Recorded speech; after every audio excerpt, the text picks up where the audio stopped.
Our armed forces, the biggest asset we have. What the US did to Iran, can China do to us? We have a policies and a nuclear command structure in place. We are not a rogue nation like.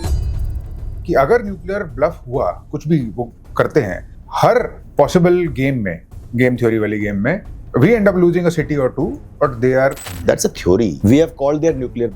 Foreign minister, he called them a dalal nation. I disagree with that. हमारे को offer हुआ permanent seat in the UN Security Council, and we said give it to China. That is not good leadership. We saw something similar in Sindoor too. We saw them send out these very cheap Turkish drones. अगर कुछ escalate करता, क्या हम उस asymmetric warfare के लिए prepared हैं? या जैसे मैंने पीछे टर्न किया, he started firing at me.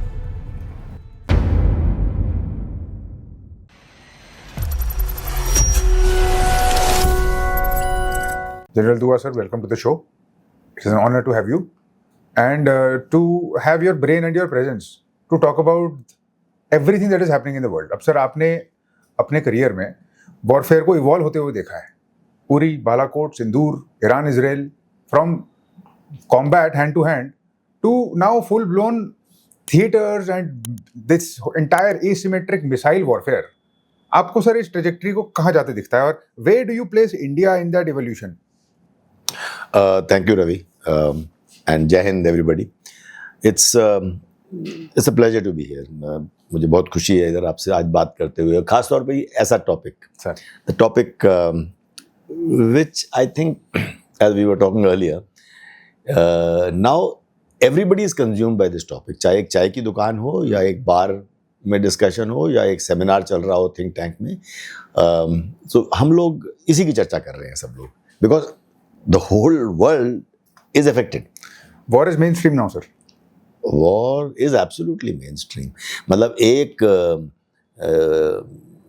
एक ठेले पे चाय या टिक्की बनाने वाला is being affected by what Trump did to Iran because अब गैस सिलेंडर नहीं आ रहे. Yeah. So you see, this war is affecting everybody. I mean, I'm not talking of lofty things like Sensex is crashing and markets are tumbling. So वो तो हो ही रहा है. Gold के rates बढ़ रहे. So today, war has become mainstream for two reasons, to my mind. पहला, जिसकी हमने चर्चा की कि it affects everybody today. हमारे यहाँ petrol prices as common wisdom has it, इसका फर्क नहीं पड़ा. Common wisdom says only because of elections, and so we are yet to see, and then it will start impacting a wider section of the society. Yes.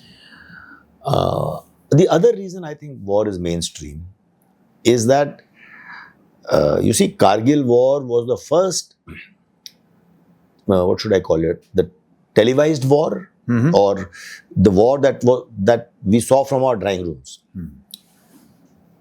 And today, any war, whether it was Russia, Ukraine, Israel, Gaza, Operation Sindoor, now the Iran, US and Israel versus Iran. What is happening today that everyone is getting live updates. There is a multitude of channels. Then the social media is so active. People are reporting from the war zones. You see live video clippings. You see analysis, discussions. So much, almost an overload of this is happening. Yes. So that is why I think war has become mainstream. Earlier days, the wars used to be fought in open grounds outside the city or outside the fort. Haldi Ghati, battle of Panipat, Kurukshetra में महाभारत की लड़ाई, even European settings में, the wars were fought outside.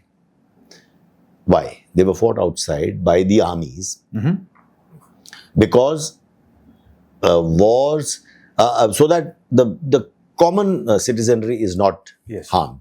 There is no damage to the city. खाली मैदान में लड़ते थे, वहाँ पे टेंट लगाते थे, शाम को लड़ाई बंद करते थे, सुबह फिर स्टार्ट करते थे. There was a different kind of ethics to warfare. धीरे धीरे World War I and then later in World War II it's changed dramatically because air power came in. So the air dimension, when they started bombarding, let's say London bombings or bombing of various towns, industrial towns in Germany. In the bombing, those days they were not the bombs were not as precision guided weapons as they are today. Today you can launch a missile in a window, practically, which has happened, we are seeing those things happening. So those days there was a lot of collateral damage. एक factory को bomb करने में, एक bridge को bomb करने में इतने सारे बॉम्ब फेंकते थे कि आसपास के लोगों को बहुत नुकसान होता था, बहुत प्रॉपर्टी का नुकसान होता था, जान माल का नुकसान होता था. तो अब सिचुएशन ये आ गई कि धीरे धीरे कोलैटरल डैमेज होने लगा. और लेटेस्ट ये है, कोलैटरल डैमेज तो ये था कि सिविलियंस की कैजुअलिटी होती थी एज ए कोलैटरल. यस. लेकिन आज टेररिज्म की लड़ाई में मिलिट्री टारगेट ही नहीं होता, सिविल टारगेट होता है. 9/11 या London bombing, London tube railway, या अगर सरोजिनी नगर मार्केट में ब्लास्ट होता है, रेड फोर्ट के पास ब्लास्ट होता है, तो that is not a military target. वो टारगेट क्या किया जा रहा है? वो टारगेट तो सिविलियन टारगेट्स किए जा रहे हैं. Will of the nation is being targeted. आप पे साइबर अटैक होता है जिससे पावर ग्रिड अगर कटती है, या अगर रेलवे ट्रैफिक सिग्नल्स को अगर जैम किया जाता है, या एयरपोर्ट के इंफ्रास्ट्रक्चर को अगर सॉफ्टवेयर में ग्लिच लाया जाता है. सो ये चीज़ें क्या है? तो अब तो सिविलियंस को टारगेट किया जा रहा है. सो देखिए, हम कहाँ थे जब मैदान में लड़ाई होती थी ताकि सिविलियंस ना मरे, और अब हम इस हालत में आ गए हैं कि मिलिट्री टारगेट से पहले सिविलियन टारगेट अलग से किए जा रहे हैं. जी. तो this is different ways of dominating a nation, यानी दूसरे देश के ऊपर अपनी विल को इम्पोज करना. तो that is how I think war is really become मेन स्ट्रीम. हर आदमी अफेक्टेड है, हर आदमी उतना ही इंटरेस्ट लेता है, और हर आदमी को पता नहीं अगले कदम पे क्या होने वाला है. एग्जैक्टली. सर, इस एवोल्यूशन में हम इंडिया को कहाँ देखते हैं? और मैं ये इस पॉइंट ऑफ व्यू से पूछ रहा हूँ कि like I said, Uri, Balakot, Sindoor, and now what we have seen there, I think, if I am not mistaken, sir, and please do correct me if I am wrong, what we saw with Iran and US, एक asymmetric warfare था. उनके पास शायद drones थे, उन्होंने जो भी करा, damage करा उनके इंटरसेप्टर्स को, they foiled to some extent, and you know the missile math, as some people put it, was not in their favor, not in the American side's favor. We saw something similar in Sindoor too. We saw them send out these very cheap Turkish drones. Yeah. And I don't know to what extent it worked, but अगर कुछ escalate करता, और अगर शायद I don't know फिर से कुछ होता है, क्या हम उस टाइप के एसिमेट्रिक वॉरफेयर के लिए प्रिपेयर्ड हैं if it happened to us? That's a very good question. और you know what's a good question? The good question is one to which there are no easy answers. देखिए, सवाल अच्छा है, but this question is consuming everybody today. जब आप किसी के लिए कहते हैं are we well prepared for it, Now, how well is well prepared? ये एक इवॉल्विंग डायमेंशन है जो हमने देखा छोटे स्केल पे अजरबैजान अर्मीनिया की लड़ाई में देखा जी. लेकिन बड़े स्केल में हमने देखा रशिया यूक्रेन में. Ukraine practically has no navy worth the name, लेकिन उनके पास नेवी नहीं भी है, लेकिन उन्होंने बड़ी बड़ी रशिया की बड़ी बड़ी वॉरशिप्स को इमोबिलाइज कर दिया. किससे? ड्रोन से. सो ड्रोन वॉरफेयर आज के युग में एक बहुत बड़ी डायमेंशन बन के आ रही है. ड्रोन एंड मिसाइल्स, ये एक बड़ा डेडली कॉम्बिनेशन है. मिसाइल्स तो फिर भी महंगे हैं, ड्रोन्स खासतौर पे छोटे ड्रोन्स मिसाइल्स के मुकाबले बहुत सस्ते हैं. तो अब वो ऐसी क्षमता रखते हैं कि ड्रोन्स, छोटे ड्रोन्स भी बड़ी मिसाइल्स को फॉयल कर सकते हैं, या कई बार बड़ी मिसाइल्स का प्रिसीजन एम्यूनिशन का काम कर सकते हैं. तो इसलिए ये डायमेंशन हर तरफ से, एक तो ड्रोन स्वॉर्म्स, माइक्रो छोटे छोटे ड्रोन्स होते हैं, या बड़े ड्रोन्स हैं जो हमने भी अभी अमेरिका से MQ-9 वगैरह लिए हैं, रीपर्स, जो they are like an aircraft, they carry payloads but they are drones, they are unmanned. तो ड्रोन्स के अंदर भी there is a huge, is a very big and a very broad spectrum. Right. अब similarly is the case with missiles. Then also there are other dimension जिसकी हमने अभी बात नहीं की, लेकिन हम उससे अछूते नहीं रह सकते. जैसे साइबर स्पेस, यानी ड्रोन्स हों या मिसाइल्स हों, ये सब इंटरट्वाइंड है. वो स्पेस बेस्ड एसेट्स के बिना तो वो चल नहीं सकते. साइबर डायमेंशन अगर नहीं आएगी तो सॉफ्टवेयर ड्रिवन चीज़ें हैं, वो उसी से चलते हैं. But cyber attacks on their own एक अलग डायमेंशन है. तो ये then the latest the elephant in the room is AI. Yes. Artificial intelligence जो है वो ना सिर्फ इन चीज़ों को बेहतर अनेबल करती है, मतलब वो इनका इफेक्ट एनहांस कर देती है. अब देखिए, जहाँ आपको युद्ध क्षेत्र में, लड़ाई के मैदान में बहुत सारी thousands and millions of inputs को आपको प्रोसेस करना पड़ता है. ह्यूमनली तो इतना इट्स इम्पॉसिबल. जब तक आप किसी नतीजे पे पहुंचेंगे, वो आज मतलब आपको 3 दिन लग जाएंगे to come to a conclusion, लेकिन ये डिसीजन तो आपको विद इन सेकेंड्स लेना है. तो जो जिसको हम मिलिट्री टर्म्स में ऊडा लूप कहते हैं, observe, Orient, decide and act. तो मतलब ये कोई चीज़ आप ऑब्जर्व करते हैं, फिर अपने आप को अलाइन करते हैं कि ये क्या करना है, ये कहाँ से, मान लीजिए ड्रोन्स या हमारे ऊपर मिसाइल्स आ रहे हैं, तो फिर कौन सा आपने ऑब्जर्व कर लिया, आपके रेडार्स ने पिकअप कर लिया, फिर आपने डिसाइड किया कि ये इसमें विच इज़ द ऑब्जर्व करके अलाइन करते हैं कि कौन सा डिसाइड किया जाता है. वंस यू अलाइन ओरिएंट मतलब अलाइन कर लिया, फिर आप डिसाइड करते हैं कि which shooter is better for which sensor to shooter आपको एलोकेशन करनी पड़ती है. यानी कि इसको मिसाइल लेगा, या इसको एयर डिफेंस वेपन लेंगे, या इसको शॉर्ट रेंज मिसाइल लेंगे, या इसको artillery air defence artillery guns होंगी, या एयर डिफेंस मिसाइल्स होंगे. Who will tackle it? तो ये डिसीजन लिया जाता है, और फिर एक्शन, बटन दबाने वाली बात. आज ये जो डिसीजन लूप है, ये बहुत कंप्रेस हो गया है. आपको बहुत जल्दी लेना पड़ता है डिसीजन. ये AI से पॉसिबल है. इतनी सारी इनपुट्स लेते हैं, आप 3 दिन लगा देंगे जो डिसीजन आपको विद इन 2 मिनट्स आपने डिसीजन लेना है और एक्ट करना है. तो दैट इज़ हाउ, जैसे ऑपरेशन सिंदूर की आपने बात की, तो कैसे पाकिस्तान ने जितने भी लॉन्च किए, 2-3 को छोड़ के we were able to block all their attacks.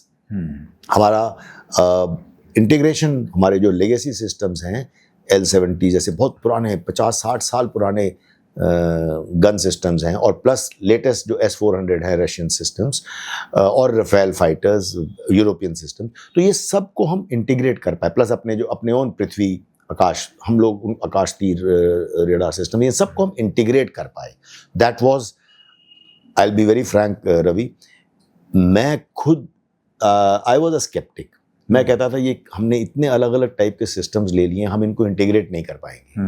But I am happy to be proven wrong कि ये बहुत अच्छे तरीके से इंटीग्रेट किया. वो 4 दिन बल्कि 3.5 दिन की जो लड़ाई थी, उसमें we manage to stave off most of their attacks.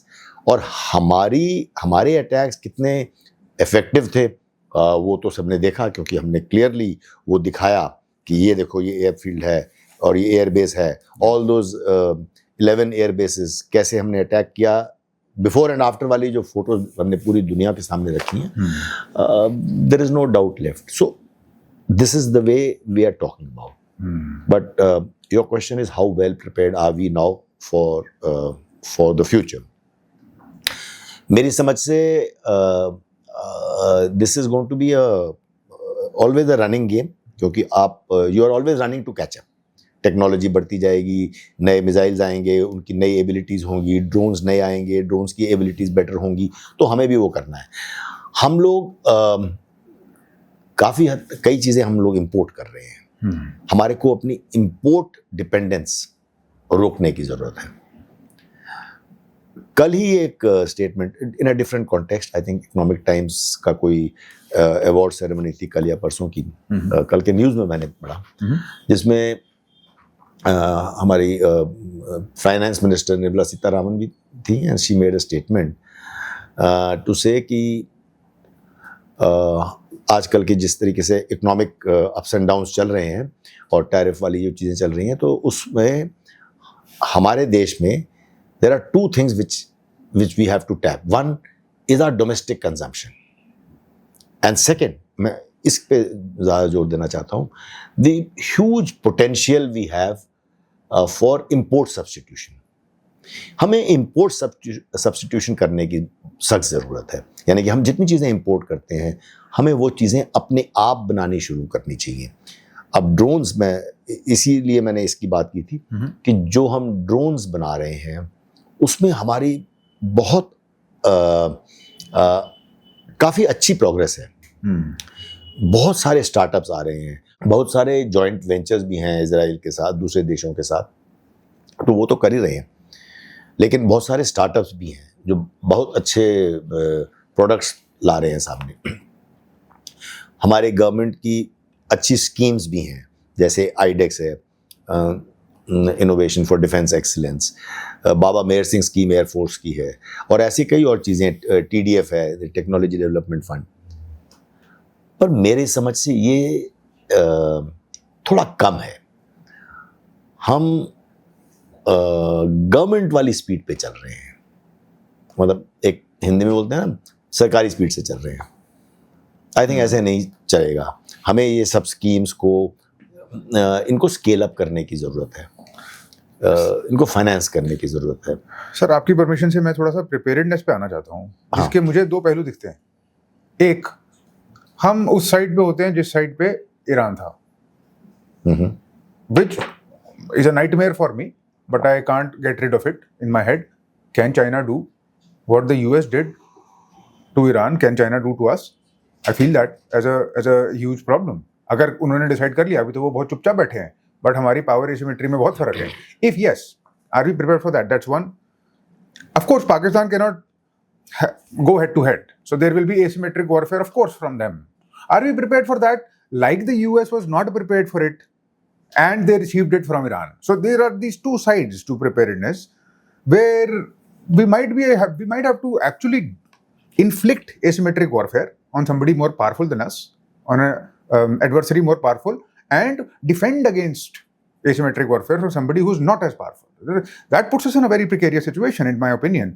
अगर हम इस indigenization को fast करते भी हैं, हम procurement fast करते भी हैं, but is it not the case that the gap is too large and the time is too short? It all depends on the way the wind blows. And should it happen sooner than we are prepared, we might be in a soup. No, you're right, Ravi. It's a great challenge. देखिए, challenge तो पूरी दुनिया के लिए, लेकिन हमारे लिए सबसे बड़ी चैलेंज इसलिए ज़्यादा बन जाती है क्योंकि हमारे दोनों नेबर्स न्यूक्लियर पावर कंट्रीज हैं, हम तीनों, और दोनों नेबर्स के साथ हमारे अनरिजॉल्व बॉर्डर्स हैं. So that's a very unique situation. दुनिया में कहीं पे ऐसे नहीं है जहां अनरिजॉल्व बॉर्डर्स, यानी कि टोटल LOC की लड़ाई इधर चल रही है, पाकिस्तान के साथ LAC की में हम जूझते रहते हैं, चाइना के साथ, और न्यूक्लियर नेबर्स तीनों countries are having some issues. तो वो तो एक चैलेंज है हमारे लिए. That is why the challenge becomes bigger for us. Sorry, let me talk about Pakistan first. तो पाकिस्तान के साथ ऐसा है, पाकिस्तान है नोज दैट वो हमारे से कन्वेंशनल टर्म्स पे दे can't get the better of us, and that is why वो प्रॉक्सी वॉरफेयर कर रहे हैं. ये टेररिस्ट ग्रुप्स को कश्मीर में, पहले पंजाब में सपोर्ट करते थे और वो करते रहेंगे. बल्कि मेरा तो ये मानना है कि अब हमें और तैयारी रखनी पड़ेगी, क्योंकि ईरान का जो मॉडल है, अपने ईरान की चर्चा की, ईरान का जो मॉडल है, जो इन्होंने 3 प्रॉक्सीज को फंड किया है, Hezbollah, Hamas, Houthi. Absolutely, Hezbollah, Hamas, Houthis, ये एक it has proven from their point of view proven to be a successful model. Effective. इन्होंने इजराइल को और ऐसे इनिमिकल फोर्सेस को they kept them at bay. Effective. Okay. तो कल को will not Pakistan draw encouragement from this? अभी तक वो कश्मीर, पहले वो पंजाब को हमने सॉर्ट आउट कर दिया पूरा, फिर उन्होंने कश्मीर में आ गए. अब कश्मीर को सॉर्ट आउट हो गया, काफी हद तक सॉर्ट आउट हो गया, स्पेशली आफ्टर आर्टिकल 370.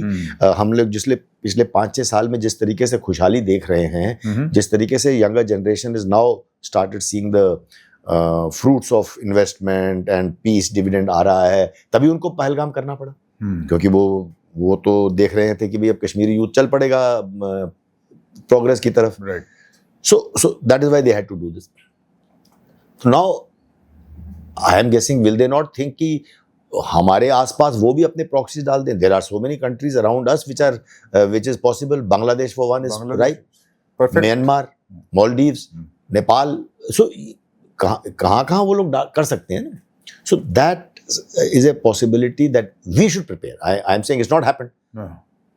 तो बुद्धिमत्ता इसमें है फोरसाइट इसमें है कि अब हम तैयारी करें उसकी तरफ. So while Pakistan is a nuisance and an irritant, conventional terms में हमें कोई इशू नहीं है, लेकिन ये सब चीज़ें जो हैं वो they keep dragging our economy down, they keep tying our military down. So इसलिए हमें ये करने की ज़रूरत है. जी. चाइना के साथ हमारा gap, I will not call it asymmetry and I tell you why. मैं एसिमेट्री नहीं कहूँगा, हमारा गैप है, बहुत गैप है जी. लेकिन चाइना अगर कहता है कि चाइना के पास हमारे से डबल मिलिट्री है, but then don't forget that they have land borders with 14 countries. 14 देशों के साथ उनके बॉर्डर हैं. आप क्या समझते हैं चाइना की सबसे बड़ी प्रॉब्लम इंडिया है? चाइना की सबसे बड़ी प्रॉब्लम ताइवान है. चाइना की अपनी प्रॉब्लम शिंकियांग में है, जो उइगर उनके जो रेबेलियन होता रहता है. चाइना की इश्यूज तिब्बत में है. तो चाइना के लिए we are not there major confrontation point. हाँ, चाइना के लिए India is also a threat. हमने दलाई लामा को और तिब्बतियन रेफ्यूजीज को बड़े मेजर में यहाँ वो दिया हुआ है. Parliament in exile is with us.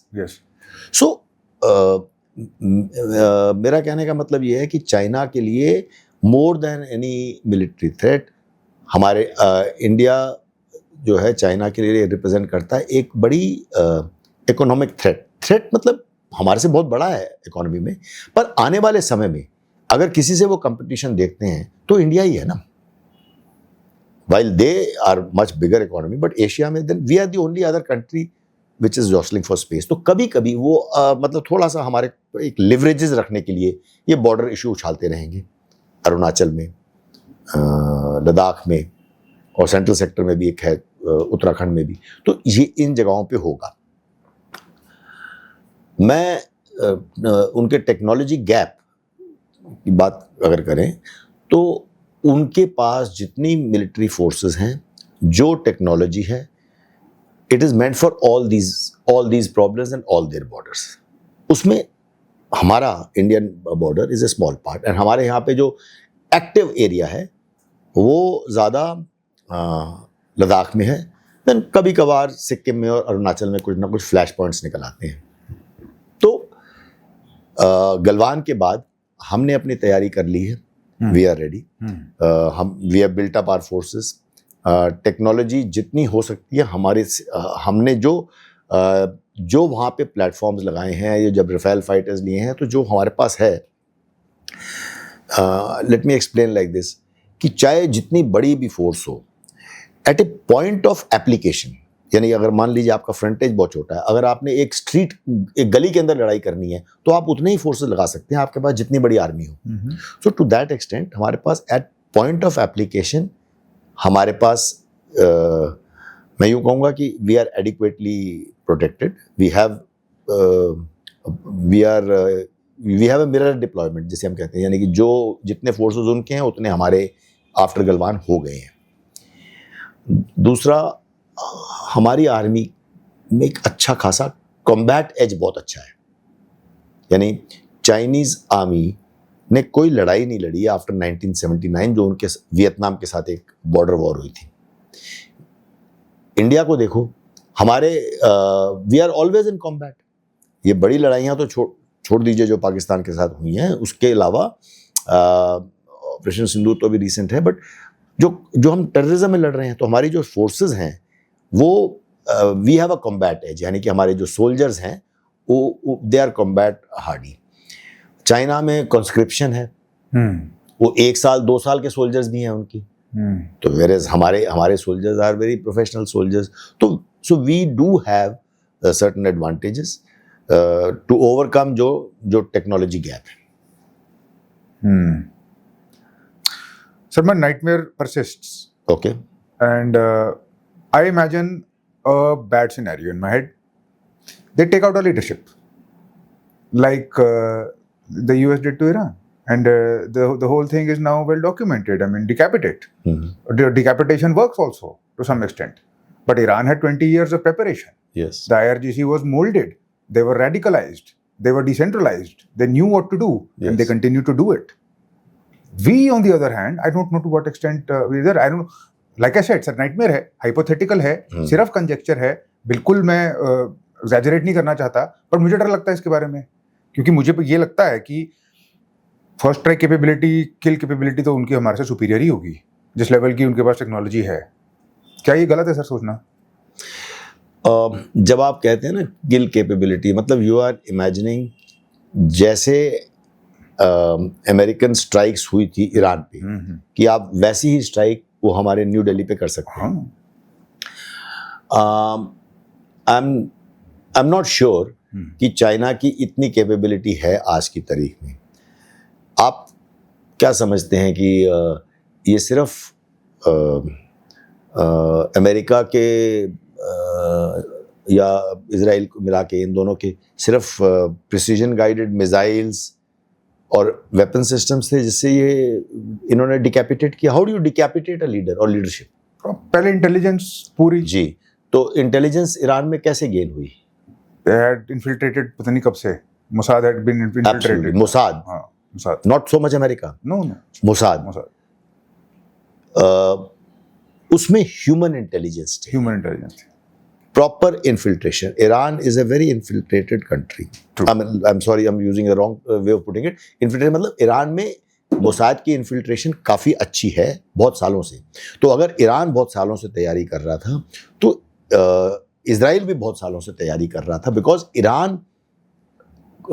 Israel sees Iran as an existential threat, इसलिए they were pushed to that. Does China see India as an existential threat, कि वो अपनी सारी जान उस पर लगा दे कि इंडिया को इन्फिल्ट्रेट करे? क्या आपको लगता है कि इंडिया में इतना चाइनीज इन्फिल्ट्रेशन है? सर मैं तो because I am coming at the whole thing from a nightmarish point of view, मुझे लगता हो सकता है हो, क्योंकि एमएसएस है और उनकी it's all technical, it's all cyber. नहीं, सो मैं ये कह रहा हूँ, टेक्निकल जो इन्फिल्ट्रेट टेक्निकल इंटेलिजेंस जो है उसकी अपनी हदबंदियां हैं. There are limitations to it. So the technical stops at a point where human beings are required. मतलब एक तरफ से है कि do they have this. Second more important thing is why would they put so much energy into this? मैंने आपको कहा ना, मोसाद के लिए चाइना, इजराइल के लिए एग्जिस्टेंशियल थ्रेट था, इसलिए वो कर रहे हैं इन सब देशों में. लेकिन चाइना इतना जोर क्यों लगाएगा इंडिया में? China is able to keep India off and on. वो बॉर्डर पे कभी कभार वो कर देते हैं, इश्यूज हो जाते हैं, लेकिन ये भी मत भूलिए कि more than 50 years, 55 years now हमने एक गोली नहीं फायर की है. हालांकि बॉर्डर क्लैशेस हो गए हैं, despite the fact that we had casualties on both sides in 2020 in Galwan and Pangong Tso lake मिला के, लेकिन गोली नहीं चली, वो लाठी भाले से लड़ाई करी है. So that itself is a heartening sign. So मेरा कहने का मतलब ये है कि China will like to hold leverages over India in a very different way. Why should we imagine कि वही होगा जो ईरान के साथ हो रहा है? नो. दूसरा, US and Israel, they want to ensure कि इनके पास, ईरान के पास न्यूक्लियर कैपेबिलिटी ना आ जाए. Since they have this 400 kg जितना भी यूरेनियम है, इसको ये they can convert it into a bomb, तो वो नहीं होना चाहिए. उनका वो है दारोमदार. चाइना का इशू इंडिया के साथ ये है कि इनका जो राइज है, इकोनॉमिक राइज है, वो इतना तेज ना हो जाए कि वो चाइना को क्रॉस कर ले. Because there are some predictions which say कि 50 years from now India might be competing with China. They say in any case China would have overtaken US after a couple of decades. चलिए वो predictions हैं जैसे भी हो. So if China is looking at India, it is looking at that. Unlike Iran की nuclear bomb ना कर ले, India is a declared nuclear country. We have a policies and a nuclear command structure in place. We are not a rogue nation like Pakistan कि उधर भी उनको डर लगता है कि क्या हो जाएगा in terms of the nuclear command authority. So my point is ये चीजें जो आप बोल रहे हैं nightmare, it is good to imagine these things. The worst case scenario है सर. हाँ, तो it is good to imagine these things and work towards it. उसमें क्या है, और आप मुझे बताइए, जो हम कहते हैं कि ईरान ने तैयारी की थी, तैयारी क्या की थी उन्होंने? ये मोज़ाइक पैटर्न, उन्होंने अपनी, they have a plan B, plan C, plan D in place, they decided अगर ये लीडर निकल गया तो कौन आएगा। Similarly we have a warrant of precedence, हमारी तो अपनी तैयारी है कि God forbid if one leader is taken out, who will take his place, और then the third who will take his place. Are armed forces the biggest asset we have, कि हमारी जो आर्मी है वो बिल्कुल एपॉलिटिकल है। आज ये पार्टी है पावर में या कल वो पार्टी है पावर में, कभी आर्मी को फर्क नहीं पड़ा। आप अपने आसपास देखो, पाकिस्तान, ईरान, अफगानिस्तान, बांग्लादेश, नेपाल, कहां पे ऐसा है? नहीं है। Army has been playing an important role in, army is in politics. Yes. तो वेरे हमारे को फर्क नहीं पड़ता। तो हमारे आप लीडरशिप, ये वो, हमारे स्ट्रक्चर्स बहुत अच्छे बने हुए हैं। लेकिन जैसे आप कह रहे हो ये नाइटमेयर सिचुएशन है, तो आप क्या समझते हैं हमारी हायरार्की नहीं सोच रही होगी? अगर हम एक तरफ से missile, drone, AI, space, cyber की तैयारी कर रहे हैं, तो साथ में इसकी भी तैयारी कर रहे होंगे कि ये भी हो सकता है कभी। So I am not denying that, but इस बात को मैं थोड़ा सा डाउन प्ले इसलिए कर रहा हूं, हमें तैयारी करनी चाहिए, वो हमारे लीडर्स की बात है, but we should not put this like a panic in the public domain, ऐसा कुछ हो जाए। We should be prepared for everything. अब दुनिया तैयारी इन चीज़ों की करेगी कि बॉर्डर, आर्मी बॉर्डर क्रॉस नहीं करेगी, लड़ाई हो जाएगी। ऑपरेशन सिंदूर में किसी ने बॉर्डर क्रॉस नहीं किया, लेकिन they asked for a cease fire after 4 days। अभी तक ईरान और यूएस और इजराइल के बीच में किसी ने बॉर्डर क्रॉस नहीं किया, लेकिन the nations are talking how to end the war. तो वॉरफेयर अलग तरीके से होगा और सब इससे सीख लेंगे और हम भी सीख लेंगे। सर मैं थोड़ा सा ऑफेंसिव साइड पे आता हूँ जी, और मैं क्या आपसे पूछ सकता हूँ, सर्जिकल स्ट्राइक या कोई भी स्ट्राइक प्लान करी कैसे जाती है? How is it done? देखिए, इसमें कई चीज़ें तो ऐसी हैं जो मैं आपसे डिस्कस नहीं कर पाऊंगा, पब्लिक डोमेन में नहीं रखनी चाहिए भी नहीं है। लेकिन मैं जितना आपको बता सकता हूं, क्योंकि जैसे उड़ी सर्जिकल पहली बार जो किया था, हमने किया था जब मैं कोर कमांडर था जी। वो होता ये है कि एक तो आप देखिए, इंटेंशन और कैपेबिलिटी दो अलग अलग चीजें हैं। ठीक है। कैपेबिलिटी बनानी पड़ती है, उसको वक्त लगता है। Intentions can change overnight. आज तक हमारी इंटेंशन नहीं थी पार करने की बॉर्डर। 2016 में मेरे ऑफिस में मिस्टर पारिकर ने डिसीजन दे दिया और हमने 10 दिन बाद लॉन्च कर दिया सर्जिकल स्ट्राइक। लेकिन वो कैसे कर सकते? 10 दिन में हम कैपेबिलिटी नहीं पैदा कर सकते। तो कैपेबिलिटी हमारे पास चलती आ रही थी। वो कैसे थी? कैपेबिलिटी होती है कि आप, एक है इंटेलिजेंस की कैपेबिलिटी, यानी कि आप अपडेट करते रहते हैं। You are making sure that you know down to the last tent और बंकर और रूम कि कहाँ पे टेररिस्ट नेटवर्क हैं, इनके कहाँ इनका आना जाना है। मतलब कोई बहुत साल पहले की बात है, जब हम लोग पार नहीं जाते थे तो सब सोचते थे कि भाई इतना डिटेल में एक टेररिस्ट कैंप के बारे में जानना क्यों जरूरी है, जिसके ऊपर we were spending so much time, money, assets, sometimes risking our assets. That means people across they risk their lives and so many people have lost their lives. किसी को पता भी नहीं चलता, बता भी नहीं सकते हम कि कर क्या रहे थे वो उधर। राइट। लेकिन वो हर चीज हमें जानना जरूरी है। वो है कैपेबिलिटी। देन दूसरा है कैपेबिलिटी ट्रेनिंग की। स्पेशल फोर्सेस देखा जाए तो टेररिज्म अगर लड़ रहे हैं जम्मू कश्मीर में, पंजाब में, नागालैंड में, पहले मतलब आजकल की जनरेशन को इतना पता नहीं, जब आई वाज कमीशन तो उस time Nagaland, Mizoram, they was a very violent phase in the north east. तो वहाँ भी जब मिलिटेंसी बहुत तेजी से जोर पकड़ा हुआ था, तो तब कैपेबिलिटी जो हमारी स्पेशल फोर्सेस की है, तो इन्फेंट्री सब जगह लड़ रही है, लेकिन हमने स्पेशल फोर्सेस को एक बहुत ही specialised training, specialised equipment, special motivation, special selection करके ऐसे जाबाज तैयार किए हुए हैं। दैट इज कैपेबिलिटी, तैयारी है। इसीलिए मैं 18 सितंबर 2016, आज से एग्जैक्ट 10 साल पुरानी बात है, हम 2026 में बात कर रहे हैं, व्हेन मिस्टर पारिकर केम, जब उड़ी अटैक हुआ, मैं उनको कह सका आप हमें परमिशन दो, हम करेंगे, क्योंकि उसके कुछ महीने पहले पठानकोट एयरबेस पे अटैक किया था। उसके बाद उन्होंने ईडीआई, एक आपको याद हो, पंपोर में एक 6 स्टोरीड बिल्डिंग है, एंटरप्रेन्योर डेवलपमेंट इंस्टीट्यूट, उसमें 66 हॉस्टेजेस वर टेकन, ये कश्मीरी मेन एंड वुमेन। हमें 2-3 दिन लगे, मतलब 2-2.5 दिन लगे।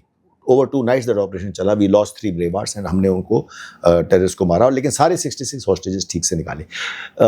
तो ऐसे ऐसे ऑपरेशन होते जा रहे थे, and that is where when I question mister Parrikar, हमारे आर्मी चीफ भी थे, आर्मी कमांडर भी थे मेरे ऑफिस में, कि सर आप हमें इजाजत दीजिए, हम लोग कब तक ऐसे सहते रहेंगे, we'll do something. How could I say that? I could say that confident, capability है, इंटेंशन उन्होंने, मतलब डिसीजन उन्होंने दिया, दैट इज हिज ग्रेटनेस, की वहीं पर डिसीजन दे दिया, और and we could launch in 10 days, we launch what is now known as Uri surgical strike, which led the base for Balakot 2 years later, and then operation Sindoor में हमने क्या किया सबको पता है। सो मेरा कहने का मतलब ये, जो आपका सवाल था कि कैसे तैयारी की जाती है, तैयारी ऐसे की जाती है। सर उस डिसीजन रूम में क्या माहौल होता है, क्या मैं पूछ सकता हूँ उसके बारे में? जब ये हो रहा होता है और आप समथिंग इज लॉन्च्ड, हम ऑफेंसिव पे हैं, अब हमको पता है कि सामने से कुछ जवाब आएगा, कुछ तो होगा ही, हाँ जी। तो क्या माहौल होता है सर वहाँ पे? नहीं तो देखिए, इसके डिसीजन में भी ऐसे ही था। आर्मी चीफ वहाँ मौजूद थे, तो आर्मी चीफ, मेरा काम तो लिमिटेड था, मेरा काम है ऑपरेशन करना। मैं Kashmir, I was in charge of whole of Kashmir, तो मेरा काम था, कश्मीर में मेरे ऊपर अटैक हुआ है, आई लॉस्ट 18 soldiers, मैंने कहा कि मैं ये करूँगा ऑपरेशन। आर्मी चीफ ने हायर लेवल पे बात की, जो मेरे बियॉन्ड माई पे ग्रेड, वो तो कि भी नेशनल लेवल पे हमारी तैयारी क्या है। जैसे आपने पूछा, अगर it goes spirals out of control, तो फिर क्या तैयारी होगी, how, what are our criticalities, what are our strengths, वो सब जानना ज़रूरी है लीडरशिप को, कि हम करें ना करें। आप सुनते हैं ना वो फेमस कहानी, जो जनरल मानिक शाह ने 1971 वॉर से पहले प्राइम मिनिस्टर को, डिफेंस मिनिस्टर को, कैबिनेट को कहा था कि नहीं, हम अप्रैल में नहीं जाएंगे। वो चाहते थे अप्रैल में करो अटैक, क्योंकि इसके बाद मानसून आ जाएगा, पूरा बांग्लादेश, ईस्ट बंगाल उस टाइम, ये पूरा बिल्कुल स्वॉम्प बन जाता है, बॉक डाउन हो जाएंगी फोर्सेस, अभी नहीं करेंगे। और उन्होंने फिर कहा 6 महीने बाद करेंगे, तैयारी करी। तो वो काम है आर्मी चीफ का कि हमारी तैयारी कितनी है, तो उन्होंने कहा कि अभी मत करो, जैसे 71 में। तो हमारी अब तैयारी, कारगिल की लड़ाई में ये एक हमारी कोशिश थी, विच वी वर सक्सेसफुल, कि ये एक्सपैंड ना हो, कारगिल में ही रहे लड़ाई। अदरवाइज एक्सपैंड होकर दूसरी एलओसी में, मैं भी उस टाइम सीओ था, एलओसी पे सीओ था, बहुत ज़्यादा फायरिंग, बट कारगिल से हटके था। तो मैंने उसके बारे में अपनी तीसरी किताब में लिखा भी है कुछ किस्से। सो माय पॉइंट इज कि लड़ाई एक्सपैंड ना हो, लड़ाई अगर एक्सपैंड होती है तो हमारी तैयारी कितनी है, वो आर्मी चीफ का काम है। तो आप बोल रहे हैं माहौल, तो माहौल यही होता है कि यू डिस्कस, मतलब एक छोटे सेंटेंस में कहूं तो you discuss everything that can go wrong, और उसकी तैयारी कैसे है। चाहे मेरे लेवल पे, जैसे मिस्टर पारेकर ने मुझे कहा हमारी कैजुअलिटी नहीं होनी चाहिए, मैंने कहा सर कैजुअलिटी तो होंगी, नहीं होनी चाहिए, आई ऑल्सो एग्री, बट होंगी। वो अलग बात है कि God was kind in Uri surgical strike, despite multiple location पे स्ट्राइक करना, अंदर डीप गए, वापस आए, एक भी कैजुअलिटी नहीं हुई। लेकिन तैयारी, तो माहौल ये होता है कि आप हर उस चीज़ की प्लानिंग करते हो जो गलत हो सकती है। कैजुअलिटी हो गई, टैक्टिकल लेवल पे सप्लाई नहीं हुआ, एयरक्राफ्ट नहीं पहुंचा, फोटो नहीं आई, जवान वापस नहीं आया, मतलब you plan for everything. And national level पे अगर it spirals out of control, expand हो गया कॉन्फ्लिक्ट, कहाँ तक पहुंचेंगे, तो यू नो दैट माहौल ही होता है। You are only looking for planning on contingencies. Sir मेरा क्वेश्चन अभी हाइपोथेटिकल सही है, forgive me for if it goes off tangent a little bit, but अगर हम तैयारी कर रहे हैं, हाँ जी, हम इतना हार्डवेयर हिला रहे हैं, हाँ, वो दिख रहा होगा सर, सामने वाले को पता नहीं चलेगा कि कुछ कर रहे हैं ये? देखिए, जितनी आप तैयारी करते हैं ना, ये आपको अभी बड़ा ट्रांसपेरेंट लग रहा है। मैं श्रीनगर में बैठ के जो तैयारी कर रहा हूँ, उनको क्या पता लग रहा है एलओसी पे। हाँ, वो हर बार जब एक बड़ा अटैक करते हैं तो उनको अंदेशा होता है कि कुछ हो ना जाए, तो वो तैयारी बढ़ा देते हैं। लेकिन सबसे बड़ा, लेकिन उनको पता तो नहीं कि हम लोग अंदर जाके, क्योंकि अब तक कभी हुआ ही नहीं, राइट। तो मुझे सबसे बड़ी सेटिस्फैक्शन, मैंने अपनी एक किताब में भी लिखा है कि सबसे बड़ी सेटिस्फैक्शन ये मिलती है कि मैं मतलब जब यंग सोल्जर था, मैं 1979 में मैं कमीशन हुआ था, तो मेरा पहला पोस्टिंग श्रीनगर था। मैं जम्मू कश्मीर लाइट इन्फेंट्री से हूँ, तो मेरा सेंटर में था। तो मैं तब तो बहुत अच्छा माहौल था कश्मीर में। तो तब से मैंने माहौल को बिगड़ते देखा है, सुधरते देखा है। मैं हर रैंक में जम्मू कश्मीर में पोस्टिंग रह चुका हूँ, जम्मू कश्मीर के अलग अलग इलाकों में, तो मैंने ये माहौल को बिगड़ते बनते देखा है जी। तो जो हम बात कर रहे हैं कि तैयारी, तो तैयारी का ऐसे होता है कि जब इतनी सिचुएशन खराब भी होती है, उनको रहता है, तो हम लोग हमेशा पेट्रोलिंग करते हैं, हम लोग हमेशा एम्बुश लगाते रहे हैं, क्योंकि इन्फिल्ट्रेशन होती है। इन्फिल्ट्रेशन तो मेरे को सबसे ज़्यादा सेटिस्फैक्शन मिलती है ये देख के मिली कि जब हमने उड़ी सर्जिकल स्ट्राइक लॉन्च कर दी, अब उसके बाद पाकिस्तान आर्मी भी एम्बुश लगाने लग गई है। अब उनको भी आशंका रहती है कभी भी आ जाएगा। इसीलिए जब पुलवामा किया उन्होंने, तो हमने वैसे नहीं किया लैंड से, फिर हमने प्रिसीजन एयर स्ट्राइक की, तो वो लगाते रह गए एम्बुश, हम तो एयर स्ट्राइक करके आ गए। और जो ऑपरेशन सिंदूर में हुआ वो कुछ और ही हुआ। तो मेरा कहने का मतलब ये है कि जो आप कह रहे हैं कि तैयारी, कि हम तैयारी है, तो तैयारी उनको भी पता लग जाती है। अब उड़ी के बाद ये ज़रूर हो गया है कि अब उनको हमेशा आशंका रहती है। आपको याद होगा वो स्टोरी, बड़ी फेमस चीज़ निकल के आती है, जब हमारे विंग कमांडर अभिनंदन, अभी ग्रुप कैप्टन अभिनंदन है, बट उस वक्त विंग कमांडर अभिनंदन जब वो उधर इजेक्ट कर गए थे and he was taken prisoner, तो पाकिस्तान के अपने पार्लियामेंट में बहुत ये बातचीत चर्चा हुई थी कि इंडिया अटैक कर देगा if you don't return the pilot safely, ये वो कितना एक उसके ऊपर हुआ था, you know. So these are the kind of things that start playing on their mind. So अब तैयारी अलग टाइप की है, ठीक है। बट हमारे जितने डिसेप्शन मेजर्स होते हैं, हम भी तो वी मेक श्योर कि डिसेप्शन मेजर्स होंगे। There are so many, I will not discuss what deception measures are put in place. तो तैयारी का मतलब वो अब हमेशा तैयारी सोच ही सकते हैं। अंडरस्टूड। दे कैन इमेजिन कि क्या हो सकता है। अंडरस्टूड। सर, आपने कहा कि you simulate in your mind क्या क्या हो सकता है गलत, what all can go wrong. हाँ जी। और सर, एक चीज़ जो हमेशा से एटलीस्ट पाकिस्तान के केस में रही है, न्यूक्लियर ब्लफ उनका इस बार ही नहीं हुआ, और हमने we called the bluff, so to speak. But दूसरे ही साइड पे हम सर ये भी बात कर रहे हैं कि एलिमेंट ऑफ सरप्राइज क्रिटिकल है, डिसेप्शन मेजर्स भी होने चाहिए जी, और एलिमेंट ऑफ सरप्राइज ही है जो हमको एडवांटेज देता है जी। तो सर एक दिन उन्होंने न्यूक्लियर ब्लफ सच में कर दिया फिर।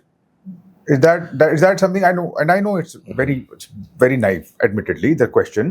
And I was speaking with, I'll qualify it a little bit. I was speaking with Mr. Bharat Karnad, who was on the basically wrote the nuclear doctrine at the Vajpayee government's time. और मैं उनसे पूछ रहा था तो उन्होंने मुझे बताया कि वॉर गेमिंग करी जाती है बहुत ज़्यादा, और उसमें यही होता है कि अगर न्यूक्लियर ब्लफ हुआ, कुछ भी वो करते हैं, हर पॉसिबल गेम में, गेम थ्योरी वाली गेम में, they get wiped out completely. We end up losing a city or two, but they are wiped out. And how do you feel about that? Is that so देखिए ऐसे है, we have called their nuclear bluff, पहली बात जी, that you agree, especially उड़ी surgical strike में, Kargil war में भी हुआ था, we called their nuclear bluff. So but उड़ी सर्जिकल स्ट्राइक में we found that space below the nuclear threshold कि हम छोटे से ऑपरेशन करके आ सकते हैं। हर चीज के लिए वो न्यूक्लियर कार्ड नहीं प्ले कर सकते। ऑपरेशन सिंदूर में भी यही बात हुई। They ask for cease fire, ये नहीं कि उन्होंने न्यूक्लियर कार्ड लगा दिया क्योंकि हमने उनके सारे टेररिस्ट ठिकाने, सारे नहीं मतलब मोस्ट ऑफ देम टेररिस्ट ठिकानों को, टेररिस्ट कैंप्स को डिस्ट्रॉय कर दिया, उनके एयर बेसिस को डिस्ट्रॉय कर दिया। And we also had a very successful strike at the mouth of Chagai hills, at the tunnel. मतलब वी गेव अ स्टेटमेंट कि जहां आपके न्यूक्लियर इंस्टॉलेशंस हम कर सकते हैं, but beyond that we didn't progress.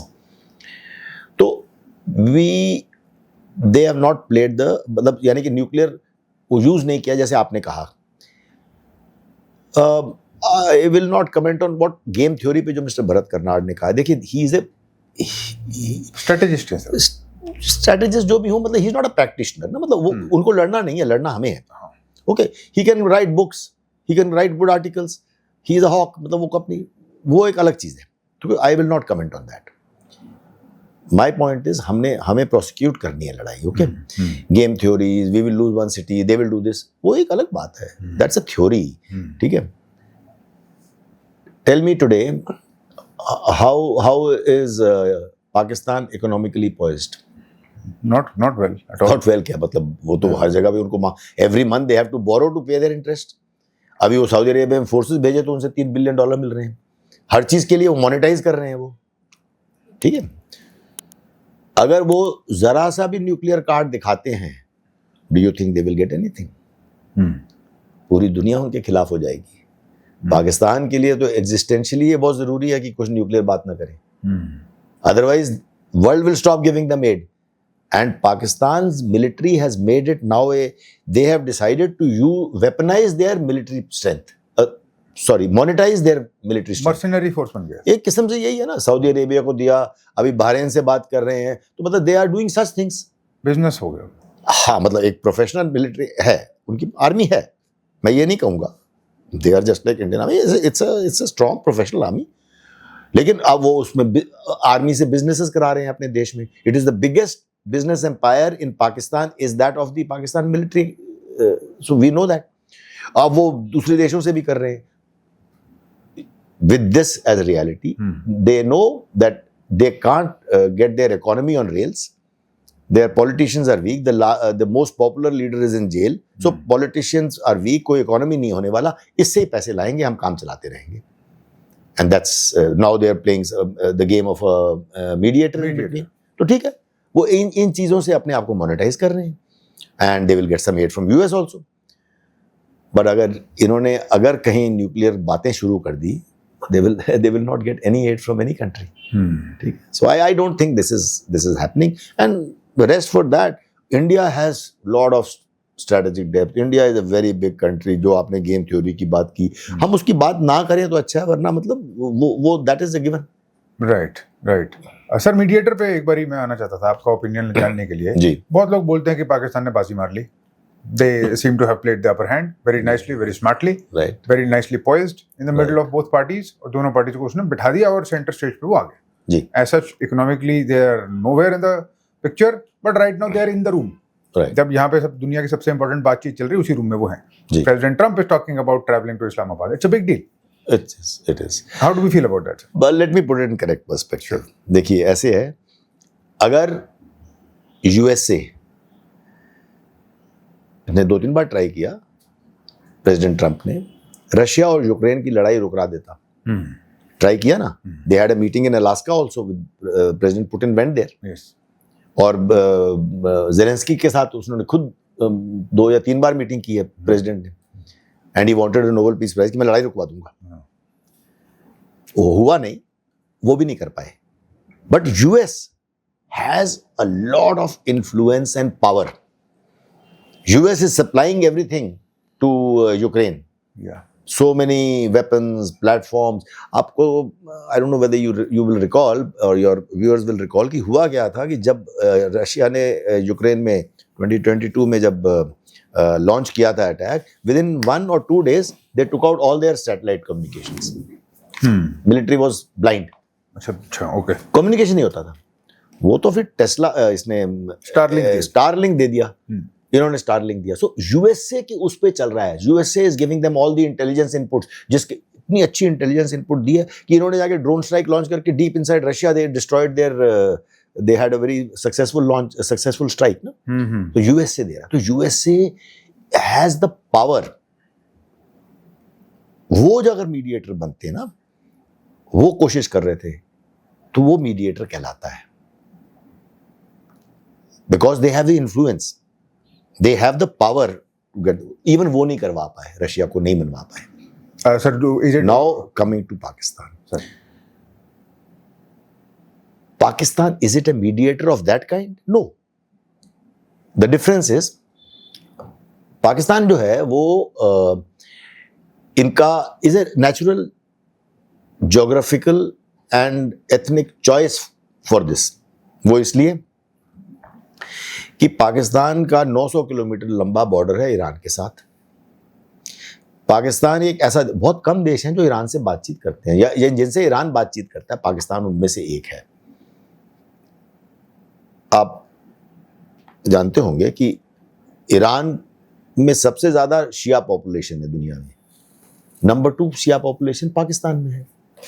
तो ये इनकी एफिनिटीज हैं, ये फील्ड मार्शल आसिम मुनीर जब ये DGISI था, इसने बड़े अच्छे IRGC के साथ रिलेशंस बनाए थे. सो ही हैज एक पर्सनल जो रैपोज हैं वो हैं, उनकी लिंकेजेस. उनके US के साथ तो बहुत अच्छे रिलेशंस हैं, इजराइल के साथ तो बेकार हैं, लेकिन US के साथ बहुत अच्छे रिलेशन हैं पाकिस्तान के. आसिम मुनीर के विद डोनाल्ड ट्रंप बहुत ज़्यादा अच्छे रिलेशनशिप हैं. It also has very good relation with China. China is quite. कोई ऐसी इस लड़ाई में चाइना हिस्सा नहीं ले रहा है, ओवरटली रिस्ट्रेन दिखा रहा है, बट चाइना का ऑन बोर्ड होना ज़रूरी है. इन सब चीज़ों को मद्देनज़र रखते हुए पाकिस्तान जो है वो वैसा इन्फ्लुएंशियल मीडिएटर नहीं है जैसे US से हो सकता है. और वो ये एक कॉन्ड्यूट है.